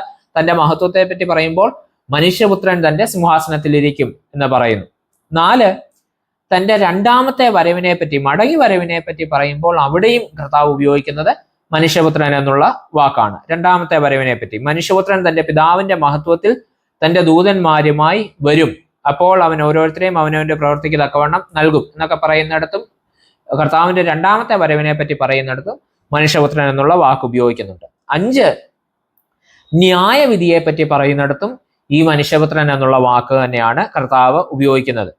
മനുഷ്യപുത്രൻ തന്റെ തേജസ്സോടെ സകല വിശുദ്ധ ദൂതന്മാരുമായി വരുമ്പോൾ അവൻ തന്റെ തേജസ്സിന്റെ സിംഹാസനത്തിലിരിക്കും, സകല ജാതികളെയും അവന്റെ മുൻപിൽ കൂട്ടും, അവൻ അവരെ ഇടയൻ ചെമ്മരിയാടുകളെയും കോലാടുകളെയും തമ്മിൽ വേർതിരിക്കുന്നത് പോലെ വേർതിരിച്ചു നിർത്തും എന്നൊക്കെ പറയുന്നുണ്ട്. അപ്പോൾ ഈ ഭാഗങ്ങളിൽ 5 ഇടങ്ങൾ നമ്മൾ കണ്ടു. ഞാനെന്ന് പറയുന്നതിന് പകരമായിട്ട് തന്നെപ്പറ്റി തന്നെ പറയുന്ന ഇടത്ത്, തന്നെ പറ്റിയുള്ള വലിയ സ്റ്റേറ്റ്മെന്റ്സ്, പ്രസ്താവനകൾ നടത്തുന്ന ഇടത്ത്, താൻ പ്രവേശിക്കുവാൻ പോകുന്ന മഹത്വത്തെ പറ്റി, തന്റെ ഗ്ലോറിഫിക്കേഷനെ പറ്റി പറയുന്നതായിട്ടുള്ള ഭാഗത്ത്, തന്റെ രണ്ടാമത്തെ വരവിനെ പറ്റി പറയുന്നതായിട്ടുള്ള ഭാഗത്ത്, അതുപോലെ ന്യായവിധിയെ പറ്റി പറയുന്നതായിട്ടുള്ള ഭാഗത്തുമൊക്കെ കർത്താവ് മനുഷ്യപുത്രൻ എന്നുള്ള വാക്കാണ് ഉപയോഗിക്കുന്നത് എന്ന് നമുക്ക് മനസ്സിലാക്കുവാനായിട്ട് സാധിക്കും. ഈ മനുഷ്യപുത്രൻ എന്ന വാക്ക് നമ്മൾ മുൻപേ പറഞ്ഞു മശിഹ എന്ന ആശയത്തോട് ചേർന്ന് തന്നെയാണ് ഉപയോഗിക്കുന്നത്. അത് യഹൂദന്മാർക്ക് പരിചയമുള്ള വാക്ക് തന്നെയാണ്. അപ്പോൾ മനുഷ്യപുത്രൻ എന്ന് പറയുമ്പോൾ അതിൽ ഗ്ലോറി, മഹത്വം, ശക്തി, ബലം ഇങ്ങനെയുള്ള സങ്കല്പങ്ങളൊക്കെ അതിനോട് ചേർന്നുണ്ട്. രാജത്വം അതിനോട് ചേർന്നുണ്ട്. ദാവീദിന്റെ സന്തതിയായിട്ട് വരുന്ന ഒരു രാജാവ് എന്നുള്ള സങ്കല്പം അതിനോടുണ്ട്. ഇതൊക്കെയാണ് പൊതുവെ ആ വാക്കിനോട് ചേർന്ന് യഹൂദന്മാരുടെ മനസ്സിൽ വരുന്ന ചിന്തകൾ. എന്നാൽ കർത്താവ് അതിനോടൊപ്പം തന്നെ, ഇതെല്ലാം ഉള്ളപ്പോൾ തന്നെ അതിനോട് അവർക്ക് അത്ര പരിചയമില്ലാത്ത ഒരു കാര്യം കൂടി അതിനോട് ചേർത്ത് വയ്ക്കുന്നു. അതാണ് തൻ്റെ പീഡാനുഭവവും തൻ്റെ കഷ്ടപ്പാടിനെയും തൻ്റെ മരണത്തെയും കുറിച്ചുള്ള അർത്ഥങ്ങൾ കൂടി കർത്താവ് ഈ വാക്കിനോട് ചേർത്ത് വയ്ക്കുന്നു. അത് യഹൂദന്മാരെ സംബന്ധിച്ചിടത്തോളം അവർക്ക് അംഗീകരിക്കുവാനായിട്ട് വലിയ പാടായിരുന്നു. അവൻ കഷ്ടാനുഭവത്തെയും മരണത്തെയും കുറിച്ചുള്ള പ്രസ്താവനകളിലും മനുഷ്യപുത്രൻ എന്ന വാക്ക് ഉപയോഗിക്കുന്നു. മുൻപേ നമ്മൾ കണ്ടതുപോലെ അവന്റെ ഗ്ലോറിയെ പറ്റി പറയുന്നിടത്ത് മാത്രമല്ല, മടങ്ങിവരവിനെ പറ്റി പറയുന്നിടത്ത് മാത്രമല്ല, രാജ്യത്വത്തെ പറ്റി പറയുന്നിടത്ത് മാത്രമല്ല, മറിച്ച് തന്റെ കഷ്ടാനുഭവത്തെ പറ്റിയും പീഡാനുഭവത്തെ പറ്റിയും മരണത്തെ പറ്റിയും പറയുന്നിടത്തും കർത്താവ് ഇതേ വാക്കുകൾ തന്നെ ഉപയോഗിക്കുന്നു. എന്ന് പറഞ്ഞു കഴിഞ്ഞാൽ മനുഷ്യപുത്രൻ എന്ന വാക്കിന്റെ അർത്ഥത്തോട്, അതിന്റെ മഹത്വവും അതിന്റെ ന്യായവിധിയും മുതലായ ശക്തിയും ഒക്കെയുള്ള അങ്ങനെയുള്ള അർത്ഥങ്ങളോട് ചേർന്ന് തന്റെ പീഡാനുഭവവും കഷ്ടപ്പാടും എന്നുള്ള മരണവും എന്നൊക്കെയുള്ള അർത്ഥം കൂടി കർത്താവ് ഈ വാക്കിനോട് ചേർത്ത് വെക്കുവാനായിട്ട് ശ്രമിക്കുകയാണ്. ഇത് പക്ഷേ അവർക്ക് അംഗീകരിക്കുവാനായിട്ട്, ഇത് കേൾവിക്കാർക്ക് അംഗീകരിക്കുവാനായിട്ട് പ്രയാസമായിരുന്നു. അതുകൊണ്ടാണ് ഈ ശീമോൻ പത്രോസ് കൈസരിയയുടെ ഫിലിപ്പിയിൽ വെച്ച് തന്നെ ആരായിട്ടാണ് ജനങ്ങൾ പറയുന്നത് എന്ന് പറഞ്ഞ് ശിഷ്യന്മാരോട് കർത്താവ് ചോദ്യം ചോദിക്കുന്നുണ്ടല്ലോ. അപ്പോൾ ശിമോൻ പത്രോസ് ഏറ്റു പറയുന്നുണ്ട്, നീ ജീവനുള്ള ദൈവത്തിന്റെ പുത്രനായ ക്രിസ്തുവാണ് എന്ന് ഏറ്റു പറയുന്നുണ്ട്. അത് കർത്താവ് അംഗീകരിക്കുന്നുണ്ട്. അതിനുശേഷം തന്റെ മരണത്തെ പറ്റി പറയുമ്പോൾ അതൊരിക്കലും സംഭവിക്കുവാൻ പാടില്ല എന്ന് ശിമോൻ പത്രോസ് പറയുന്നുണ്ട്. താൻ ക്രൂശിക്കപ്പെടും, കൊല്ലപ്പെടും, പാപികളുടെ കയ്യിൽ ഏൽപ്പിക്കപ്പെടുമെന്ന് പറയുമ്പോൾ അതൊരിക്കലും സംഭവിക്കുവാനായിട്ട് പാടില്ല എന്ന് ശിമോൻ പത്രോസ് പറയുന്നു. കാരണം ഈ മശിഹ, മനുഷ്യപുത്രൻ, അവന്റെ ശക്തിയും ബലവും രാജ്യത്വവും ഒക്കെ പ്രതീക്ഷിക്കുന്ന ജനത്തിന് ഒരിക്കലും അവന്റെ കഷ്ടപ്പാടുകളെയും പീഡാനുഭവത്തെയും മരണത്തെയും അംഗീകരിക്കുവാനായിട്ട് പ്രയാസമാണ്. അത് അംഗീകരിക്കുവാൻ ബുദ്ധിമുട്ടുണ്ട്. അതുകൊണ്ടാണ് അതിനെ ശിമോൻ പത്രോസ് എതിർക്കുവാനായിട്ട് ശ്രമിക്കുന്നത്. പക്ഷേ കർത്താവ് എന്ത് ചെയ്യുന്നു? ശക്തമായ ഭാഷയിൽ ശിമോൻ പത്രോസിനെ ശകാരിക്കുന്നു. ഇതിനോട് ചേർന്നുള്ള അനുഭവം തന്നെയാണ്, ഇതിന്റെ മറ്റൊരർത്ഥമാണ് എന്ന് കർത്താവ് അവിടെ സ്റ്റേറ്റ് ചെയ്യുവാനായിട്ട് ശ്രമിക്കുക. ആ കൈസരിയ ഫിലിപ്പിയിലെ സംഭവം കഴിയുന്നിടത്താണ് പറയുന്നത്, അന്നു മുതൽ യേശു താൻ കൊല്ലപ്പെടുകയും ഉയർത്തെഴുന്നേൽക്കുകയും ചെയ്യേണ്ടതാണ് എന്ന് ശിഷ്യന്മാരോട് പ്രസ്താവിച്ചു തുടങ്ങി. അവർക്ക് അത് അംഗീകരിക്കുവാൻ പാടാണെന്ന് മനസ്സിലായപ്പോൾ അവരുടെ ഉള്ളിലേക്ക് അത് സ്വീകരിക്കുവാൻ തക്കവണ്ണം അന്നു മുതൽ കർത്താവ് കൂടുതലായിട്ട് തന്റെ മരണത്തെ പറ്റിയും ക്രൂശീകരണത്തെ പറ്റിയും ഉയർത്തെഴുന്നേൽപ്പിനെ പറ്റിയും ഒക്കെ അവരെ പഠിപ്പിച്ചു തുടങ്ങി. അങ്ങനെ പുതിയ ശിഷ്യന്മാർ അതിനെ സ്വീകരിക്കുവാൻ തക്കവണ്ണം ശിഷ്യന്മാരെ ഒരുക്കി എന്ന് നമുക്ക് മനസ്സിലാക്കുവാനായിട്ട് സാധിക്കും. പിന്നെ കർത്താവിന്റെ ചില അവകാശവാദങ്ങൾ, തന്റെ പഠിപ്പിക്കലുകളിലുള്ള കർത്താവിന്റെ ചില അവകാശവാദങ്ങൾ നമുക്കൊന്ന് പെട്ടെന്നൊന്ന് നോക്കാം. ഒന്ന്, തൻ്റെ മിഷനെ പറ്റി, താൻ ആരാണ്, എന്തിനു വേണ്ടിയാണ് താൻ വന്നത് എന്നതിനെ പറ്റി കർത്താവ് ചില അവകാശവാദങ്ങൾ ഉന്നയിക്കുന്നുണ്ട്. എന്തൊക്കെയാ? ഒന്ന്, കാണാതെ പോയതിനെ തിരഞ്ഞു രക്ഷിപ്പാനാണ് മനുഷ്യപുത്രൻ വന്നത് എന്ന് കർത്താവ് പറയുന്നുണ്ട്. എന്ന് പറഞ്ഞാൽ പാപികളെ തേടിയാണ് മനുഷ്യപുത്രൻ വന്നത് എന്ന് കർത്താവ് പറയുന്നു. നല്ല ഇടയന്റെ ഉപമയിലൊക്കെ ഇതേ അർത്ഥം തന്നെയാണ് കർത്താവ് സൂചിപ്പിക്കുന്നത്. പാപികളോടുകൂടി ചേർന്ന് വസിക്കുന്നതിൽ, അല്ലെ ചുങ്കക്കാരനായ സക്കായിയുടെ ഭവനത്തിലേക്ക് ചെന്ന് അവനോടുകൂടെ ഭക്ഷണത്തിനിരിക്കുന്നതിലൂടെ ഒക്കെ കർത്താവ് സൂചിപ്പിക്കുന്നത് ഈ ഒരു അവകാശവാദമാണ്. ഞാൻ തേടി വന്നത് പാപികളെ തേടിയാണ് ഞാൻ വന്നത് എന്നുള്ളതായിട്ടുള്ള, കാണാതെ പോയതിനെ തേടിയാണ് ഞാൻ വന്നത് എന്നുള്ള കർത്താവിന്റെ അവകാശവാദം. ഈ നമ്മൾ ആദ്യം പറഞ്ഞതുപോലെ കർത്താവ് നമ്മെ തേടി വന്നു, പാപികളെ തേടി വന്നു എന്ന് പറയുമ്പോൾ പാപത്തിന്റെ അടിമയിൽപ്പെട്ട് സ്വയമായിട്ട് തിരിച്ചു വരുവാൻ കഴിവില്ലാതെ ഇരിക്കുന്നവരെ അങ്ങോട്ട് തേടി ചെല്ലുന്ന കർത്താവിനെ നമ്മൾ കാണുന്നുണ്ട്. ഉപമകളിൽ നമ്മളത് കാണുന്നുണ്ട് അല്ലെ? വഴി തെറ്റിപ്പോയ ആട്ടിൻകുട്ടി, ആ ആട്ടിൻകുട്ടിക്ക് സ്വന്തമായിട്ട് തിരിച്ചു വരുവാനായിട്ട് ഒരിക്കലും സാധിക്കത്തില്ല. അതുകൊണ്ട് ഇടയൻ എന്ത് ചെയ്യുകയാണ്? അതിനെ തേടി അവിടേക്ക് പോവുകയാണ്. നഷ്ടപ്പെട്ടു പോയ നാണയം, ആ നാണയത്തിന് സ്വന്തമായിട്ട് തിരിച്ച് അതിന്റെ സ്ഥാനത്തേക്ക് വരുവാനായിട്ട് കഴിയുകയില്ല. അതുകൊണ്ട് ആ വീട്ടിന്റെ ഉടമസ്ഥയായ സ്ത്രീ ആ നാണയം അന്വേഷിച്ച് ചെന്ന് കണ്ടുപിടിക്കുന്നത് നമുക്ക് കർത്താവിന്റെ തന്നെ ശുശ്രൂഷയുടെ മാനമായിട്ട് നമുക്ക് മനസ്സിലാക്കുവാനായിട്ട് സാധിക്കും. പൊതുവെ ശിഷ്യന്മാർ കരുതിയിരുന്നത് പാപികളെ നശിപ്പിക്കുന്നതാണ് ദൈവത്തിന്റെ ഇഷ്ടം എന്നാണ് ശിഷ്യന്മാർ കരുതിയിരുന്നത്. യഹൂദന്മാരും അങ്ങനെ തന്നെയാണ് കരുതിയിരുന്നത്. അതുകൊണ്ടാണ് ഒരു ഘട്ടത്തിൽ ശമരിയാക്കാർ കർത്താവിനെ സ്വീകരിക്കുന്നില്ല എന്ന് കാണുമ്പോൾ ശിഷ്യന്മാർ കർത്താവിനോട് പറയുന്നുണ്ട്, നീ സ്വർഗത്തിൽ നിന്ന് തീ ഇറക്കി അവരെ നശിപ്പിച്ച് കളയാത്തത് എന്താണ്, അതിനുവേണ്ടി പ്രാർത്ഥിക്കാത്തത് എന്താണ് എന്ന് ചോദിക്കുന്നുണ്ട്. കാരണം അവരുടെ മനസ്സിൽ പാപികളോട് എങ്ങനെയാണ് ദൈവം ഇടപെടേണ്ടത്, പാപികളെ നശിപ്പിച്ച് കളയുന്ന ദൈവത്തെ പറ്റി അവർ ചിന്തിച്ചിരുന്നത്. എന്നാൽ കർത്താവിന്റെ അവകാശവാദം എന്താ?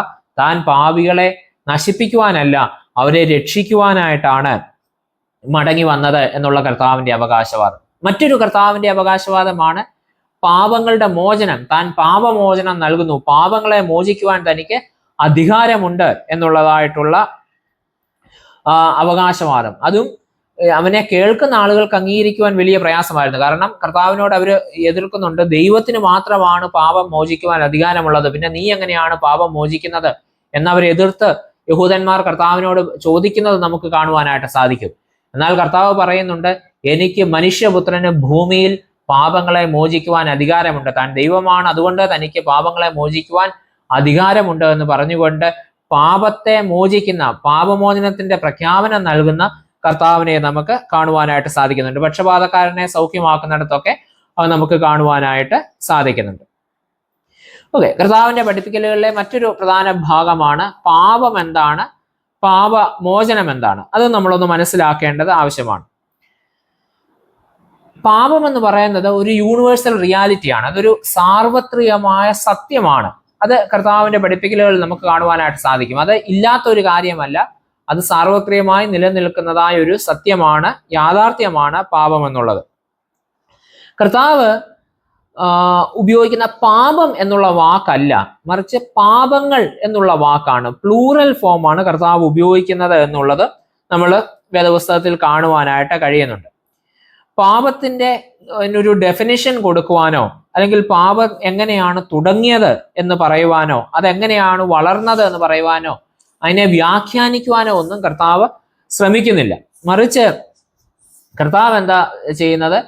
താൻ ജീവിച്ചിരുന്ന സമൂഹത്തിൽ പാപത്തെ പറ്റി വ്യക്തതയോടെ അവർക്ക് മനസ്സിലാക്കുവാൻ തക്കവണ്ണം എന്താണ് പാപമെന്ന് ജനത്തിന് മനസ്സിലാക്കി കൊടുക്കുവാനായിട്ടാണ് കർത്താവ് ശ്രമിച്ചത്. കർത്താവിന്റെ തിയറിറ്റിക്കൽ ആസ്പെക്ട്സിലോട്ടല്ല പോകുന്നത്, മറിച്ച് പാപം എന്താണ് എന്നുള്ള ഒരു പാപബോധം ജനങ്ങളിൽ ഉണ്ടാക്കുവാൻ ആണ് കർത്താവ് ശ്രമിച്ചത് എന്ന് നമുക്ക് മനസ്സിലാക്കുവാനായിട്ട് സാധിക്കും.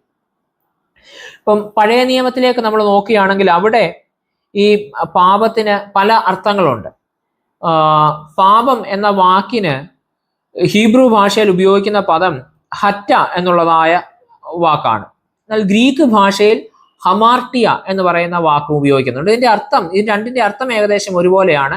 ഇതിന്റെ അർത്ഥം എന്ന് പറഞ്ഞാൽ ഇപ്പോൾ ഒരു ആരോ, ഒരു അസ്ത്രം എയ്യുന്നു, ഒരു ലക്ഷ്യത്തിലേക്ക് അസ്ത്രം എയ്യുന്നു, എന്നാൽ ഉദ്ദേശിച്ച സ്ഥലത്തല്ലാതെ അത് വേറെ സ്ഥലത്ത് പോയി കൊള്ളുന്നു. അപ്പോൾ മിസ്സിങ് ദ മാർക്ക്, ഉദ്ദേശിച്ച ഇടത്തു നിന്നും മാറിപ്പോകുന്ന അനുഭവത്തെ, വഴിയിൽ നിന്ന് മാറിപ്പോവുക, വഴി തെറ്റിപ്പോവുക, ലക്ഷ്യത്തിൽ നിന്ന് മാറിപ്പോവുക, ഇങ്ങനെയൊക്കെയുള്ളതാണ് ഈ വാക്കിന്റെ അർത്ഥം. ഹമാർട്ടിയ എന്ന് പറയുന്ന പാപത്തിന് വേണ്ടി ഉപയോഗിച്ചിരിക്കുന്ന വാക്കിന്റെ അർത്ഥം.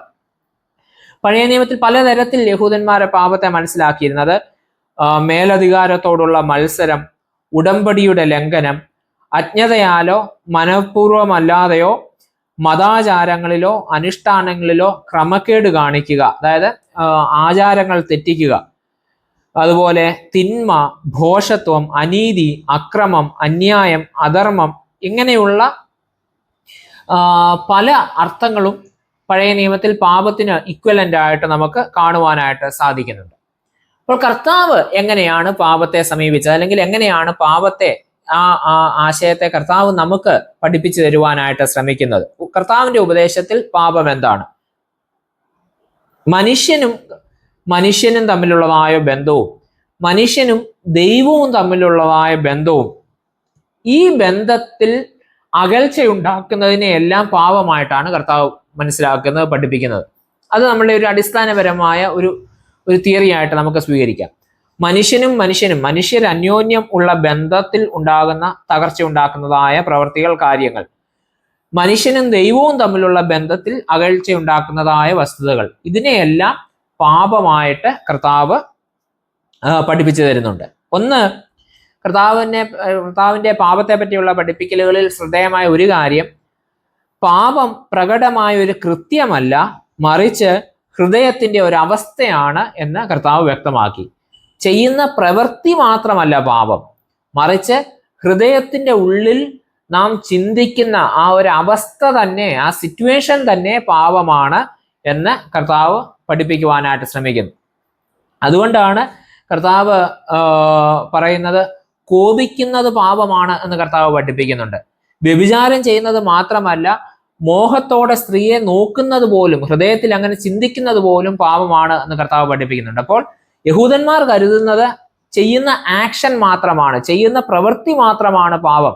ഹൃദയത്തിലുള്ള ചിന്തകൾക്ക് അവരത്ര പ്രാധാന്യം കൊടുത്തിരുന്നില്ല. എന്നാൽ കർത്താവ് പഠിപ്പിക്കുന്നു പ്രവൃത്തി മാത്രമല്ല, ചിന്തകളും നാം ആയിരിക്കുന്ന അവസ്ഥയും വളരെ പ്രധാനപ്പെട്ടതാണ്, അതും പാപത്തിന്റെ അവസ്ഥയാണ് എന്ന് കർത്താവ് പഠിപ്പിക്കുന്നു. ആത്മാവിന്റെയും ഹൃദയത്തിന്റെയും ഒരു അവസ്ഥയായിട്ട് പാപത്തെ കർത്താവ് പഠിപ്പിക്കുന്നതായിട്ട് നമുക്ക് മനസ്സിലാക്കുവാനായിട്ട് സാധിക്കും. നിഗളം, സ്വാർത്ഥം, വിദ്വേഷം, ഇങ്ങനെ ആത്മാവിനെ മലിനമാക്കുന്നതെല്ലാം പാപമാണ്. യഹൂദന്മാർ ഒരിക്കലും അങ്ങനെ ചിന്തിച്ചിരുന്നില്ല. ശരീരത്തെ മലിനമാക്കുന്നതാണ് പാപം എന്ന് അവർ കരുതിയിരുന്നത്. ഭക്ഷണം കഴിക്കുന്നതിലുള്ള നിയമങ്ങള്, മോറൽ ലിവിങ്ങിലുള്ള ചില തെറ്റുകൾ, വ്യഭിചാരം പോലെയുള്ള തെറ്റുകൾ ചെയ്യുന്നത്, ഇങ്ങനെയൊക്കെ ഉള്ളതിനെ പാപമായിട്ട് കരുതുമ്പോൾ കർത്താവ് പറയുന്നു ശരീരത്തെ മലിനമാക്കുന്നത് മാത്രമല്ല, ആത്മാവിനെ മലിനമാക്കുന്ന, ഹൃദയത്തെ മലിനമാക്കുന്ന ചിന്തകളും നിഗളവും അഹങ്കാരവും കോപവും ഈർഷ്യയും വാശിയും ഇങ്ങനെയൊക്കെ ഉള്ളതും പാപമാണ്, അതും പാപം തന്നെയാണ് എന്ന് കർത്താവ് പഠിപ്പിക്കുവാനായിട്ട് ശ്രമിക്കുന്നത്. അവിടെയാണ് പാപത്തിന്റെ ആരംഭം. ചിന്തകൾ പാപം ആരംഭിക്കുകയും പ്രവർത്തികൾ അതിന്റെ ഫലവുമാണ്. അപ്പോൾ പാപമില്ലാതാവണമെങ്കിൽ എന്ത് ചെയ്യണം? ഫലം മാത്രം, റിസൾട്ട് മാത്രമായിട്ട് ഒഴിവാക്കാനായിട്ട് പറ്റില്ല. അതിന്റെ കോസ് എന്താണ്, അതിന്റെ റൂട്ട് എവിടെയാണ്? അത് ഹൃദയത്തിലാണ്, ചിന്തകളിലാണ് എന്ന് കർത്താവ് പഠിപ്പിക്കുവാനായിട്ട് ശ്രമിക്കുന്നു. രണ്ടാമതായിട്ട് കർത്താവ് പാപത്തെ പറ്റി പറയുന്നത്, ദൈവം ആഗ്രഹിക്കുന്ന തരത്തിൽ നമ്മൾ ആകാതെ ഇരിക്കുന്നത് പാപമാണ്. നമ്മൾ മുമ്പേ പറഞ്ഞു മിസ്സിങ് ദ മാർക്ക് എന്ന് പറഞ്ഞു, ഹമാർട്ടിയ എന്ന വാക്കിന്റെ അർത്ഥം പറഞ്ഞു. ദൈവം ഉദ്ദേശിക്കുന്ന ഇടത്ത് നാം എത്തിച്ചേരാതെ ആ ഇടത്ത് നിന്ന് മാറിപ്പോകുന്നതും പാപമാണ് എന്ന് കർത്താവ് പഠിപ്പിക്കുവാനായിട്ട് ശ്രമിക്കുന്നുണ്ട്. ഉപ്പിനെ പറ്റി പറയുമ്പോൾ കർത്താവ് പറയുന്നുണ്ട്, ഉപ്പ് കാരമില്ലാതെ പോയാൽ, if salt loses its saltiness, അതിന്റെ രുചി നഷ്ടപ്പെട്ട് കഴിഞ്ഞാൽ പിന്നെ അതിനെ പ്രയോജനമില്ല. അതിനെ പുറത്ത് കളഞ്ഞ് ചവിട്ടി കളയുവാൻ മാത്രമേ അതിനെ പ്രയോജനപ്പെടുകയുള്ളൂ എന്ന് കർത്താവ് പഠിപ്പിക്കുന്നുണ്ട്. അതുപോലെ താലന്തുകളുടെ ഉപമയിൽ നമ്മൾ കാണുന്നുണ്ട്. താലന്തുകൾ കൊടുക്കുമ്പോൾ ഒരു ദാസൻ തനിക്ക് കിട്ടിയ താലന്ത് യജമാനൻ പ്രതീക്ഷിച്ചതുപോലെ അത് വിനിയോഗിക്കാതെ കൊണ്ട് മാറ്റിവെക്കുന്നു. അവനെ അവസാനം ശിക്ഷാവിധിയിലേക്ക് തള്ളിവിടുന്നത് നമ്മൾ കാണുന്നുണ്ട്. അപ്പോൾ ദൈവം ആഗ്രഹിക്കുന്ന തരത്തിൽ ആകുവാൻ കഴിയാതെ നാം മാറി നിൽക്കുന്നതും പാപമായിട്ട് കർത്താവ് പഠിപ്പിക്കുന്നതായിട്ട് നമുക്ക് മനസ്സിലാക്കുവാനായിട്ട് സാധിക്കും. ധനവാന്റെയും ലാസറിന്റെ ഉപമ. ധനവാന്റെ കാര്യത്തിൽ മറ്റൊരു ദോഷവും നമ്മൾ കാണുന്നില്ല. ധനവാൻ അവിടെ എങ്ങും ലാസറിനെ ഉപദ്രവിച്ചതായിട്ട് നമ്മൾ കാണുന്നില്ല. പക്ഷെ ധനവാന്റെ പാപം എന്താ? ധനവാൻ ഒരു നല്ല അയൽക്കാരനായിരുന്നില്ല എന്നുള്ളതാണ്. ലാസറിന് ചെയ്തു കൊടുക്കണമെന്ന് അവനിൽ നിന്നും ദൈവം ആഗ്രഹിച്ചതൊന്നും അവൻ ചെയ്തു കൊടുക്കുവാനായിട്ട് തയ്യാറായില്ല. അതാണ് ധനവാന്റെ പാപം. അപ്പോൾ ആകേണ്ടത് ആകാതെ പോകുന്നത് പാപമായിട്ട് കർത്താവ് പഠിപ്പിക്കുന്നുണ്ട്. 3, പാപത്തെ പറ്റി കർത്താവ് പഠിപ്പിക്കുന്നത്, പാപം ദൈവത്തിന്റെ ഹൃദയത്തെ വേദനിപ്പിക്കുന്നതാണ്. അല്ലെ, പാപം ചെയ്യുന്നവൻ തകർക്കുന്നത് നിയമം മാത്രമല്ല, മറിച്ച് ദൈവവുമായിട്ടുള്ള ആ നിയമം മാത്രമല്ല തകർക്കുന്നത്, മറിച്ച് നാം പാപം ചെയ്യുമ്പോൾ ദൈവത്തിന്റെ ഹൃദയത്തെയാണ് നാം തകർക്കുന്നത് എന്ന് കർത്താവ് പഠിപ്പിക്കുവാനായിട്ട് ശ്രമിക്കുന്നു. കാരണം എന്താ? ദൈവം ഒരു പേഴ്സൺ ആണ്, ദൈവം ഒരു വ്യക്തിയാണ്. നമ്മളുമായിട്ട് ദൈവം ഒരു ശക്തി മാത്രമല്ല, അല്ലെങ്കിൽ ഒരു നിയമസംഹിത മാത്രമല്ല. അങ്ങനെയല്ല നമ്മൾ ദൈവത്തെ മനസ്സിലാക്കുന്നത്, മറിച്ച് ഗോഡ് ആസ് എ പേഴ്സൺ, ഒരു വ്യക്തിയായിട്ട്, നമ്മളുമായി വ്യക്തിപരമായി ഇടപെടുന്ന ഒരു വ്യക്തിയായിട്ട് ദൈവത്തെ നമ്മൾ മനസ്സിലാക്കുന്നു. അപ്പോൾ നാം പാപം ചെയ്യുമ്പോൾ എന്ത് സംഭവിക്കുന്നു? ദൈവത്തിന്റെ ഹൃദയത്തിന് ഒരു വേദന ഉണ്ടാകുന്നു എന്ന് കർത്താവ് പഠിപ്പിക്കുന്നത് നമുക്ക് കാണുവാനായിട്ട് സാധിക്കുന്നുണ്ട്. ഇതൊക്കെയാണ് കർത്താവിന്റെ പാപത്തെ പറ്റിയുള്ള പഠിപ്പിക്കലുകളിൽ നമുക്ക് മനസ്സിലാക്കുവാനായിട്ട് സാധിക്കുന്നത്. ഇനി പാപത്തിന്റെ ഫലങ്ങൾ എന്തൊക്കെയാണ്, പാപത്തിന്റെ കോൺസിക്വൻസസ് എന്താണ് എന്ന് നമുക്ക് മനസ്സിലാക്കുവാനായിട്ടൊന്ന് ശ്രമിക്കാം. ഒന്ന്, കുറ്റബോധം. മനുഷ്യനിൽ പാപം എപ്പോഴും കുറ്റബോധം, ഗിൽറ്റ് ഉണ്ടാക്കുന്ന ഒരു അനുഭവം പാപത്തിന് എപ്പോഴും ഉണ്ട്, അല്ലെ? ഇസ്കാരിയോത്ത് യൂദായിൽ നമ്മൾ അത് കാണുന്നുണ്ട്. അവന് തന്റെ ഗിൽറ്റ് ഹാൻഡിൽ ചെയ്യാനായിട്ട് പറ്റാതെ വരുന്നു, കുറ്റബോധം ഹാൻഡിൽ ചെയ്യാനായിട്ട് പറ്റാതെ വന്നിട്ടാണ് അവൻ സൂയിസൈഡ് ചെയ്യുന്നതായിട്ട് നമ്മൾ വേദപുസ്തകത്തിൽ വായിക്കുവാനായിട്ടിടയാവുന്നത്. അപ്പോൾ പാപം എപ്പോഴും, പാപം ചെയ്യുന്ന മനുഷ്യരുടെ ഉള്ളിൽ കുറ്റബോധം ഉണ്ടാക്കുന്ന, അത് പാപത്തിന്റെ ഒരു കോൺസിക്വൻസ് ആണ് എന്ന് നമുക്ക് മനസ്സിലാക്കുവാനായിട്ട് സാധിക്കും. രണ്ട്, പാപത്തിന്റെ മറ്റൊരു കോൺസിക്വൻസ് ആണ് ഇറ്റ് എൻസ്ലൈവ്സ്, നമ്മെ അടിമപ്പെടുത്തുന്നതാണ് പാപം എന്ന് പറയുന്നത്. അതുകൊണ്ടാണ് യോഹന്നാന്റെ സുവിശേഷം 8-ാം അധ്യായത്തിൽ പറയുന്നത് പാപം ചെയ്യുന്നവനെല്ലാം പാപത്തിന്റെ ദാസനാകുന്നു എന്ന് പറയുന്നത്. അപ്പോൾ പാപം ചെയ്യുമ്പോൾ എന്താ സംഭവിക്കുന്നത്? നമ്മുടെ വിൽ പവർ നഷ്ടപ്പെടുന്നു, നമ്മളുടെ പ്രവർത്തനത്തിനുള്ള സ്വാതന്ത്ര്യം നഷ്ടപ്പെടുന്നു. പലപ്പോഴും പാപം ചെയ്യുമ്പോൾ നമ്മൾ കരുതുന്നത് നമുക്ക് ഇഷ്ടമില്ല, നമുക്ക് ചെയ്യണമെങ്കിൽ ചെയ്യാം, ചെയ്യണ്ട എന്ന് തോന്നുമ്പോൾ നമുക്ക് അതിൽ നിന്ന് പിന്മാറാം എന്നുള്ള ഒരു തെറ്റിദ്ധാരണ നമുക്കുണ്ട്. പക്ഷേ സത്യത്തിൽ അത് ശരിക്കും സാധ്യമല്ല, അങ്ങനെയല്ല.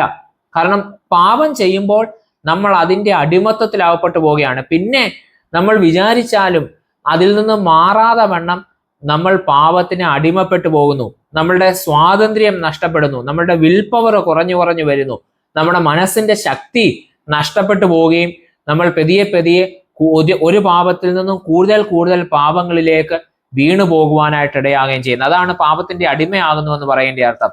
പാപം മനുഷ്യനെ അടിമപ്പെടുത്തുന്നതായ ഒരു അനുഭവമാണ്. There is a tendency to repeat. ഇത് അടിമപ്പെടുന്നു എന്ന് പറയുമ്പോൾ വീണ്ടും പാപം ചെയ്യുവാനുള്ള ഒരു സാധ്യത എല്ലായ്പ്പോഴും നമ്മുടെ മുൻപിൽ ഉണ്ടായി വരികയും നമ്മൾ വീണ്ടും പാപത്തിലേക്ക് വീണു പോവുകയും ചെയ്യുന്നു എന്ന് നമുക്ക് മനസ്സിലാക്കുവാനായിട്ട് സാധിക്കും. മൂന്ന്, പാപത്തിന്റെ ഒരു കോൺസിക്വൻസ് എന്താ? It takes us away from the communion with God. ദൈവവുമായിട്ടുള്ള സംസർഗത്തിൽ നിന്ന് പാപം മനുഷ്യനെ അകറ്റിക്കളയുന്നു, അല്ലെ? നമ്മൾ കർത്താവിന്റെ ഗിരിപ്രഭാഷണം പറഞ്ഞപ്പോൾ നമ്മൾ പറഞ്ഞു ജീവിതത്തിന്റെ ഏറ്റവും വലിയ സൗഭാഗ്യം എന്ന് പറയുന്നത് ദൈവവുമായിട്ടുള്ള സംസർഗമാണ്. ദൈവത്തിൽ അടിസ്ഥാനപ്പെട്ട് ജീവിക്കുക എന്നുള്ളതാണ് ഏറ്റവും വലിയ സൗഭാഗ്യം എന്ന് പറയുന്നത്. പാപത്തിന്റെ കോൺസിക്വൻസ് എന്താ? ഈ ഏറ്റവും വലിയ ഭാഗ്യം നമ്മുടെ ജീവിതത്തിൽ നിന്ന് എടുത്തു കളയുന്നു എന്നുള്ളതാണ്. പാപം ചെയ്യുമ്പോൾ നാം ദൈവത്തിൽ നിന്ന് അകലുവാനായിട്ടിടയാവുന്നു, ദൈവവുമായിട്ടുള്ള സംസർഗത്തിൽ നിന്ന് മാറുവാനായിട്ട് ഇടയാവുന്നു എന്നുള്ളത് നാം ഓർത്തിരിക്കേണ്ടതായിട്ടുള്ള ആവശ്യമാണ്. ഇതാണ്, ഈ മൂന്ന് കാര്യങ്ങളാണ് പാപത്തിന്റെ കോൺസിക്വൻസ് എന്ന് പറയുന്നത്. ഒന്ന്, അത് കുറ്റബോധം ഉണ്ടാക്കുന്നു. രണ്ട്, അത് നമ്മെ അടിമപ്പെടുത്തുന്നു, വീണ്ടും പാപം ചെയ്യുവാൻ തക്കവണ്ണം അടിമപ്പെടുത്തുന്നു. നമ്മുടെ വിൽ പവർ, ഇച്ഛാശക്തിയും സ്വാതന്ത്ര്യവും നഷ്ടപ്പെട്ടിട്ട് കൂടുതൽ പാപങ്ങളിലേക്ക് നാം വീണു പോകുന്നു. മൂന്ന്, ദൈവവുമായിട്ടുള്ള സംസർഗത്തിൽ നിന്ന് അത് നമ്മെ അകറ്റിക്കളയുന്നു എന്നുള്ളതാണ്. പിന്നെ നമ്മൾ ചിന്തിക്കേണ്ട ഒരു കാര്യം കൂടിയുണ്ട്, അത് പരിശുദ്ധാത്മാവിനെതിരെയുള്ള പാപമാണ്. അതാണ് ഏറ്റവും വലിയ പാപമായിട്ട് യേശുക്രിസ്തു പഠിപ്പിക്കുന്നത്. കർത്താവ് പഠിപ്പിക്കുമ്പോൾ പറയുന്നുണ്ട് മറ്റെല്ലാ പാപവും ക്ഷമിക്കും, പക്ഷെ പരിശുദ്ധാത്മാവിനെതിരെയുള്ള പാപം ക്ഷമിക്കുകയില്ല എന്ന് പറയുന്നുണ്ട്. അങ്ങനെയാണെങ്കിൽ ഈ പരിശുദ്ധാത്മാവിനെതിരെയുള്ള പാപം എന്ന് പറഞ്ഞു കഴിഞ്ഞാൽ അതെന്താണ് എന്ന് നമ്മളൊന്ന് മനസ്സിലാക്കേണ്ടത് ആവശ്യമാണ്. പാപം അല്ലെങ്കിൽ പരിശുദ്ധാത്മാവ് നമ്മളിൽ എങ്ങനെയാ പ്രവർത്തിക്കുന്നത് എന്ന് മനസ്സിലാക്കിയാലേ പരിശുദ്ധാത്മാവിനെതിരെയുള്ള പാപം എന്താണെന്ന് നമുക്ക് മനസ്സിലാക്കുവാനായിട്ട് സാധിക്കുകയുള്ളൂ. കർത്താവ് ഭൂതഗ്രസ്തനെ സൗഖ്യമാക്കുന്നുണ്ട്. സൗഖ്യമാക്കി കഴിഞ്ഞപ്പോൾ ഇത് കണ്ട പരീശന്മാരെന്താ പറയുന്നത്? അവൻ ഭൂതങ്ങളുടെ തലവനായ ബേൽസെബൂലിനെ കൊണ്ടാണ് ഭൂതങ്ങളെ പുറത്താക്കിയത് എന്ന് പറയുന്നു. എന്ന് പറഞ്ഞു കഴിഞ്ഞാൽ ഇവൻ ദൈവത്തിന്റെ ശക്തി കൊണ്ടല്ല, പിശാചിന്റെ ശക്തി കൊണ്ട് തന്നെയാണ് ഭൂതങ്ങളെ പുറത്താക്കിയത് എന്ന് പറയുന്നത്. ഇതാണ് കർത്താവ് ഇത് പറയുന്നതിന്റെ പശ്ചാത്തലം. പരിശുദ്ധാത്മാവിനെതിരെയുള്ള പാപം ക്ഷമിക്കുകയില്ല എന്ന കർത്താവിന്റെ പഠിപ്പിക്കലിന്റെ കോണ്ടെക്സ്റ്റ് ഈ സംഭവമാണ്. അപ്പം ഇങ്ങനെ പറഞ്ഞപ്പോൾ, പരീശന്മാർ പറഞ്ഞപ്പോൾ അതിലെന്താ സംഭവിച്ചിട്ടുള്ളത്? നന്മയെ തിരിച്ചറിയുവാൻ കഴിയാതെ പോകുന്നു. അവർ ശരിക്കും നടന്ന നന്മയെ അവർ പറയുകയാണ്, ഇത് തിന്മയാണ് എന്ന് പറയുകയാണ്. അപ്പോൾ നന്മയും തിന്മയും തമ്മിൽ തിരിച്ചറിയുവാനായിട്ട് കഴിയാതെ പോകുന്നു എന്നുള്ളതാണ് ശരിക്കും അതിൻ്റെ പിന്നിലുള്ള സിറ്റുവേഷൻ എന്ന് പറയുന്നത്. പരിശുദ്ധാത്മാവ് എന്താ നമുക്ക് ചെയ്തു തരുന്നത്? നന്മയെയും തിന്മയെയും തമ്മിൽ തിരിച്ചറിയുവാനുള്ള വലിയ കഴിവാണ് പരിശുദ്ധാത്മാവ് നമുക്ക് തരുന്നത്. അപ്പോൾ മനുഷ്യനിൽ പരിശുദ്ധാത്മാവിന്റെ പ്രവർത്തനം എല്ലായ്പ്പോഴും ഈ തരത്തിലാണ് ഉണ്ടാവുന്നത്. അപ്പോൾ പരിശുദ്ധാത്മാവിന്റെ പ്രവർത്തനത്തെ നമ്മൾ എതിർക്കുന്നതാണ് പരിശുദ്ധാത്മാവിനെതിരെയുള്ള പാപം എന്ന് നമ്മൾ മനസ്സിലാക്കുവാനായിട്ട് സാധിക്കും. അപ്പോൾ പരിശുദ്ധാത്മാവ് എങ്ങനെയാണ് നമ്മളിൽ പ്രവർത്തിക്കുന്നത്? നന്മയും തിന്മയും തമ്മിൽ തിരിച്ചറിയുവാനായിട്ട് പരിശുദ്ധാത്മാവ് നമ്മെ സഹായിക്കുന്നു. നാം ഒരു കാര്യം ചെയ്യുമ്പോൾ ഇത് നല്ലതല്ല എന്ന് നമ്മുടെ ഉള്ളിലിരുന്ന് ദൈവത്തിന്റെ ആത്മാവ് നമ്മോട് സംസാരിക്കുന്നു. എന്നാൽ എങ്ങനെയാണ് നമ്മൾ പാപത്തിലേക്ക് വീണു പോകുന്നത്? ഇതിന് ചെവി കൊടുക്കാതെ, പരിശുദ്ധാത്മാവ് പറയുന്നത് എന്താണ് എന്ന് ശ്രദ്ധിക്കാതെ, നമ്മളുടെ സ്വന്തം ഇഷ്ടപ്രകാരം, നമ്മുടെ സ്വന്തം താല്പര്യപ്രകാരം പരിശുദ്ധാത്മാവ് എതിർത്തിട്ടും മുന്നറിയിപ്പ് തന്നിട്ടും നമ്മൾ ആ പാപം ചെയ്യുവാനായിട്ട് മുന്നോട്ട് പോകുന്നു. അങ്ങനെ പരിശുദ്ധാത്മാവിനോടുള്ള എതിർപ്പ് നമ്മളിൽ ഉണ്ടാവുന്നു. നമുക്കറിയാം, ഒരു കഴിവ് നമ്മൾ കുറച്ച് നാൾ ഉപയോഗിക്കാതെ ഇരുന്ന് കഴിഞ്ഞാൽ എന്ത് സംഭവിക്കും? ആ സ്കില്ല് നമ്മളിൽ കുറഞ്ഞു വരും. ഏത് എബിലിറ്റി ആണെങ്കിലും അങ്ങനെയാണ്. നമ്മൾ ആർജിച്ചെടുക്കുന്ന ഏത് എബിലിറ്റിയും കുറേ നാൾ നമ്മൾ ഉപയോഗിക്കാതെ ഇരുന്നാൽ ആ കഴിവ് നമ്മളിൽ കുറഞ്ഞു വരും. ഇതേ കാര്യം തന്നെ നമ്മൾ ഇപ്പോൾ പറഞ്ഞതിലും ആപ്ലിക്കബിൾ ആണ്. പരിശുദ്ധാത്മാവ് നമ്മളോട് സംസാരിക്കുന്ന ശബ്ദം കേൾക്കുവാൻ തയ്യാറാകാതെ, അതിന് ചെവി കൊടുക്കാതെ ഇരുന്ന് കഴിഞ്ഞാൽ പതിയെ എന്ത് സംഭവിക്കും? ഈ പരിശുദ്ധാത്മാവിന്റെ ശബ്ദം കേൾക്കുവാൻ കഴിയാത്ത തരത്തിലേക്ക് നമ്മളുടെ ഹൃദയം മാറ്റപ്പെടും. ഇതാണ് പരിശുദ്ധാത്മാവിനെതിരെയുള്ള പാപം എന്ന് പറയുന്നത്. അപ്പോൾ നന്മ ഏതാണ്, തെറ്റേതാണ് എന്ന് നമ്മളുടെ ഉള്ളിൽ പരിശുദ്ധാത്മാവ് പറഞ്ഞു തരുന്നതിനെ ചെവി കൊടുക്കാതെ തിന്മ ഏതാണ് എന്ന് തിരിച്ചറിയുവാൻ കഴിയാത്ത അവസ്ഥയിലേക്ക് നമ്മൾ വീണു പോകുന്നു. ഇതിനെ പരിശുദ്ധാത്മാവിനെതിരെയുള്ള പാപമായിട്ട് നമുക്ക് മനസ്സിലാക്കാം. അങ്ങനെ വീണു പോയി കഴിഞ്ഞാൽ എന്ത് സംഭവിക്കും? ഒരിക്കലും പാപബോധം ഉണ്ടാകുകയില്ല. ഞാൻ ചെയ്യുന്നത് തെറ്റാണ്, പാപമാണ് എന്ന് തിരിച്ചറിയുമ്പോൾ മാത്രമാണ് എൻ്റെ ഉള്ളിൽ ഒരു പാപബോധം ഉണ്ടാകുന്നത്. അപ്പോൾ മാത്രമാണ് എനിക്ക് ദൈവത്തിന്റെ അടുക്കിലേക്ക് ചെന്ന് ക്ഷമ ചോദിക്കുവാനായിട്ട് പറ്റുന്നത്. പക്ഷേ പരിശുദ്ധാത്മാവിന്റെ ശബ്ദത്തിന് ചെവി കൊടുക്കാതെ ഇരിക്കുമ്പോൾ എന്ത് സംഭവിക്കും? ഇത് പാപമാണ് എന്നുള്ള തിരിച്ചറിവ് തന്നെ എനിക്ക് നഷ്ടപ്പെടും. അങ്ങനെ നഷ്ടപ്പെട്ട് കഴിയുമ്പോൾ ഒരിക്കലും എൻ്റെ ഉള്ളിൽ അനുതാപം, റിപ്പൻറ്റൻസ് ഒരിക്കലും ഉണ്ടാവുകയില്ല. അതുകൊണ്ടാണ് ഇനി നമ്മൾ കർത്താവിന്റെ ആ സ്റ്റേറ്റ്മെന്റ് അതിനോടൊന്ന് ചേർത്ത് വായിച്ചു നോക്കിയേ. പരിശുദ്ധാത്മാവിനെതിരെയുള്ള പാപം ഒരിക്കലും ക്ഷമിക്കുകയില്ല. പാപം ക്ഷമിക്കണമെങ്കിൽ എന്ത് ചെയ്യണം? നമ്മൾ പാപമാണ് എന്ന് തിരിച്ചറിഞ്ഞിട്ട് ദൈവസന്നിധിയിൽ അനുതാപത്തോടെ ചെന്ന് ദൈവത്തോട് പാപക്ഷമ ചോദിക്കണം. ദൈവമേ, എനിക്ക് തെറ്റിപ്പോയി, ഞാൻ പാപം ചെയ്തു, എന്നോട് ക്ഷമിക്കണമെന്ന് ദൈവസന്നിധിയിൽ അനുതാപത്തോടെ കടന്നു ചെല്ലണം. പക്ഷേ ഇതിനെ ചെവി കൊടുക്കാതെ, പരിശുദ്ധാത്മാവിന് ചെവി കൊടുക്കാതെ, നാം ചെയ്യുന്നത് പാപമാണെന്ന് പോലും തിരിച്ചറിയുവാൻ കഴിയാത്ത അവസ്ഥയിലേക്ക് നമ്മൾ വീണുപോയി കഴിയുമ്പോൾ എന്ത് ചെയ്യും? ഈ അനുതാപം ഒരിക്കലും നമ്മളിൽ ഉണ്ടാവുകയില്ല. അനുതാപം ഉണ്ടായില്ലെങ്കിൽ നമ്മൾ ഒരിക്കലും ദൈവസന്നിധിയിലേക്ക് ചെന്ന് ദൈവത്തോട് പാപക്ഷമ ചോദിക്കുകയില്ല. അതുകൊണ്ടാണ് അങ്ങനെയുള്ളവർക്ക് ഒരിക്കലും പാപക്ഷമ ലഭിക്കുവാനായിട്ട് ഇടയാവുകയില്ല. അതുകൊണ്ടാണ് കർത്താവ് പറയുന്നത് പരിശുദ്ധാത്മാവിനെതിരെയുള്ള പാപം ഒരിക്കലും ക്ഷമിക്കുകയില്ല എന്ന് പറയുന്നത്. അപ്പോൾ അതിന് നമ്മൾ എന്ത് ചെയ്യണം? ദൈവത്തിന്റെ ആത്മാവ് നമ്മളുടെ ഉള്ളിലിരുന്ന് സംസാരിക്കുമ്പോൾ, നന്മ ഏതാണ് തിന്മ ഏതാണ് എന്ന് നമുക്ക് കാണിച്ചു തരുമ്പോൾ അതിനെ അംഗീകരിക്കുവാനും സ്വീകരിക്കുവാനും നമ്മൾ തയ്യാറാവണം. ആ എബിലിറ്റി നമ്മൾ വർദ്ധിപ്പിച്ചു കൊണ്ടുവരണം. അങ്ങനെ നമ്മൾക്ക് പരിശുദ്ധാത്മാവിന്റെ ശബ്ദം കേൾക്കുവാനുള്ള എബിലിറ്റി വർദ്ധിച്ചു വരുമ്പോൾ മാത്രമാണ് നാം ചെയ്തു പോകുന്ന തെറ്റുകളെ പറ്റി അത് തെറ്റാണ് എന്നുള്ള ബോധ്യം നമുക്കുണ്ടാവുന്നത്. ദൈവസന്നിധിയിലേക്ക് ചെന്ന് അനുതാപത്തോടെ ദൈവസന്നിധിയിലേക്ക് ചെന്ന് പാപക്ഷമ പ്രാപിക്കുവാനായിട്ട് നമുക്ക് കഴിയുന്നത് എന്നുള്ളതും നമുക്ക് ഓർത്തിരിക്കേണ്ടതായിട്ടുള്ള കാര്യമാണ്. പാപത്തിന്റെ പരിഹാരം, ഇതും കർത്താവിന്റെ പഠിപ്പിക്കലുകളുടെ ഒരു പ്രധാന ഭാഗമായിരുന്നു. കർത്താവ് പാപക്ഷമ നൽകുന്നവനാണ്. മനുഷ്യനെ അടിമപ്പെടുത്തിയിരിക്കുന്ന പാപത്തിൽ നിന്നും മനുഷ്യനെ വീണ്ടെടുക്കുക എന്നുള്ള ഉദ്ദേശം നിവർത്തിക്കുന്നതിന് വേണ്ടിയാണ് ദൈവം ലോകത്തിലേക്ക് ക്രിസ്തുവിലൂടെ കടന്നു വന്നത് തന്നെ അതിനു വേണ്ടിയാണ്. അതുകൊണ്ട് തന്നെ പാപക്ഷമ നൽകുക എന്ന് പറയുന്നത് ക്രിസ്തുവിന്റെ സ്വഭാവമാണ്. പാപം എന്താണെന്നും അതിന്റെ ഫലം എന്താണെന്നും പഠിപ്പിച്ച യേശു അതിനുള്ള പരിഹാരവും നൽകുന്നു. അതാണ് പാപമോചനം. അത് ആരിൽ മാത്രമാണുള്ളത്? ദൈവത്തിൽ, ക്രിസ്തുവിൽ മാത്രമാണ് നമുക്ക് പാപങ്ങളുടെ ക്ഷമയുള്ളത്. ദൈവസന്നിധിയിലേക്ക് ചെന്ന് അനുദപിക്കുന്നവർക്ക് പാപങ്ങളിൽ നിന്നുള്ള പരിഹാരം, മോചനം കർത്താവ് നമുക്ക് വാഗ്ദത്തം ചെയ്തിട്ടുണ്ട്. അതിൽ നിന്ന് നമ്മെ രക്ഷിക്കുമെന്ന് ദൈവം നമുക്ക് ഉറപ്പ് നൽകിയിട്ടുണ്ട് എന്ന് നമ്മൾ ഓർക്കുവാനായിട്ട് ഇടയാവണം. കർത്താവിന്റെ ജീവിതത്തിൽ അത് കർത്താവ് പലപ്പോഴും കാണിച്ചു തന്നിട്ടുണ്ട്, അല്ലെ? പാപിയായ സ്ത്രീ കർത്താവിന്റെ കാൽക്കൽ ഇരുന്ന് കണ്ണുനീര് കൊണ്ട് അവന്റെ കാലുകളെ കഴുകിയപ്പോൾ അവളോട് പാപം ക്ഷമിക്കുന്ന കർത്താവിനെ നമ്മൾ കാണുന്നുണ്ട്. സഖായുടെ ഭവനത്തിലേക്ക് കടന്നു ചെന്നിട്ട് ഇവനും അബ്രഹാമിന്റെ മകനാകൊണ്ട് ഇന്ന് ഈ വീടിന് രക്ഷ വന്നു എന്ന് പറയുന്ന കർത്താവിനെ നമ്മൾ കാണുന്നുണ്ട്. പാപക്ഷമ കർത്താവിന്റെ സ്വഭാവത്തിന്റെ ഭാഗമാണ്. കർത്താവിന്റെ വരവിന്റെ ഉദ്ദേശം തന്നെ നമുക്ക് പാപങ്ങളിൽ നിന്നുള്ള മോചനം നൽകുവാണ്. അതിന്റെ പ്രതീകമാണ് ക്രൂശ് എന്ന് പറയുന്നത്. കർത്താവ് ക്രൂശിക്കപ്പെടുകയും ക്രൂശിലൂടെ മരണപ്പെടുകയും ചെയ്തത് കൊണ്ട് ആ ക്രൂശിലൂടെ, കർത്താവിന്റെ മരണത്തിലൂടെ നമുക്ക് എല്ലാവർക്കും പാപക്ഷമയുണ്ട്, പാപങ്ങളുടെ മോചനമുണ്ട് എന്ന് കർത്താവ് പ്രഖ്യാപിക്കുകയാണ്. അപ്പോൾ പാപം എന്താണ് എന്ന് പഠിപ്പിക്കുന്നു, പാപത്തിന്റെ ഫലം എന്താണ് എന്ന് പഠിപ്പിക്കുന്നു. പരിശുദ്ധാത്മാവിനെതിരെയുള്ള പാപം, അത് തിരിച്ചറിയാതെ, അനുതാപമില്ലാതെ, പരിശുദ്ധാത്മാവിന് ചെവി കൊടുക്കാതെ, അനുതാപമില്ലാതെ ദൈവസന്നിധിയിലേക്ക് മടങ്ങി വരാത്തതാണ് എന്ന് കർത്താവ് പഠിപ്പിക്കുന്നു. എന്നാൽ അനുതാപത്തോടെ മടങ്ങി വരുമ്പോൾ പാപമോചനവും പാപക്ഷമയും ഉണ്ട് എന്നുള്ള ഉറപ്പും കർത്താവ് നമുക്ക് തന്റെ പഠിപ്പിക്കലുകളിൽ നൽകുന്നതായിട്ട് കാണുവാനായിട്ട് സാധിക്കുന്നുണ്ട്.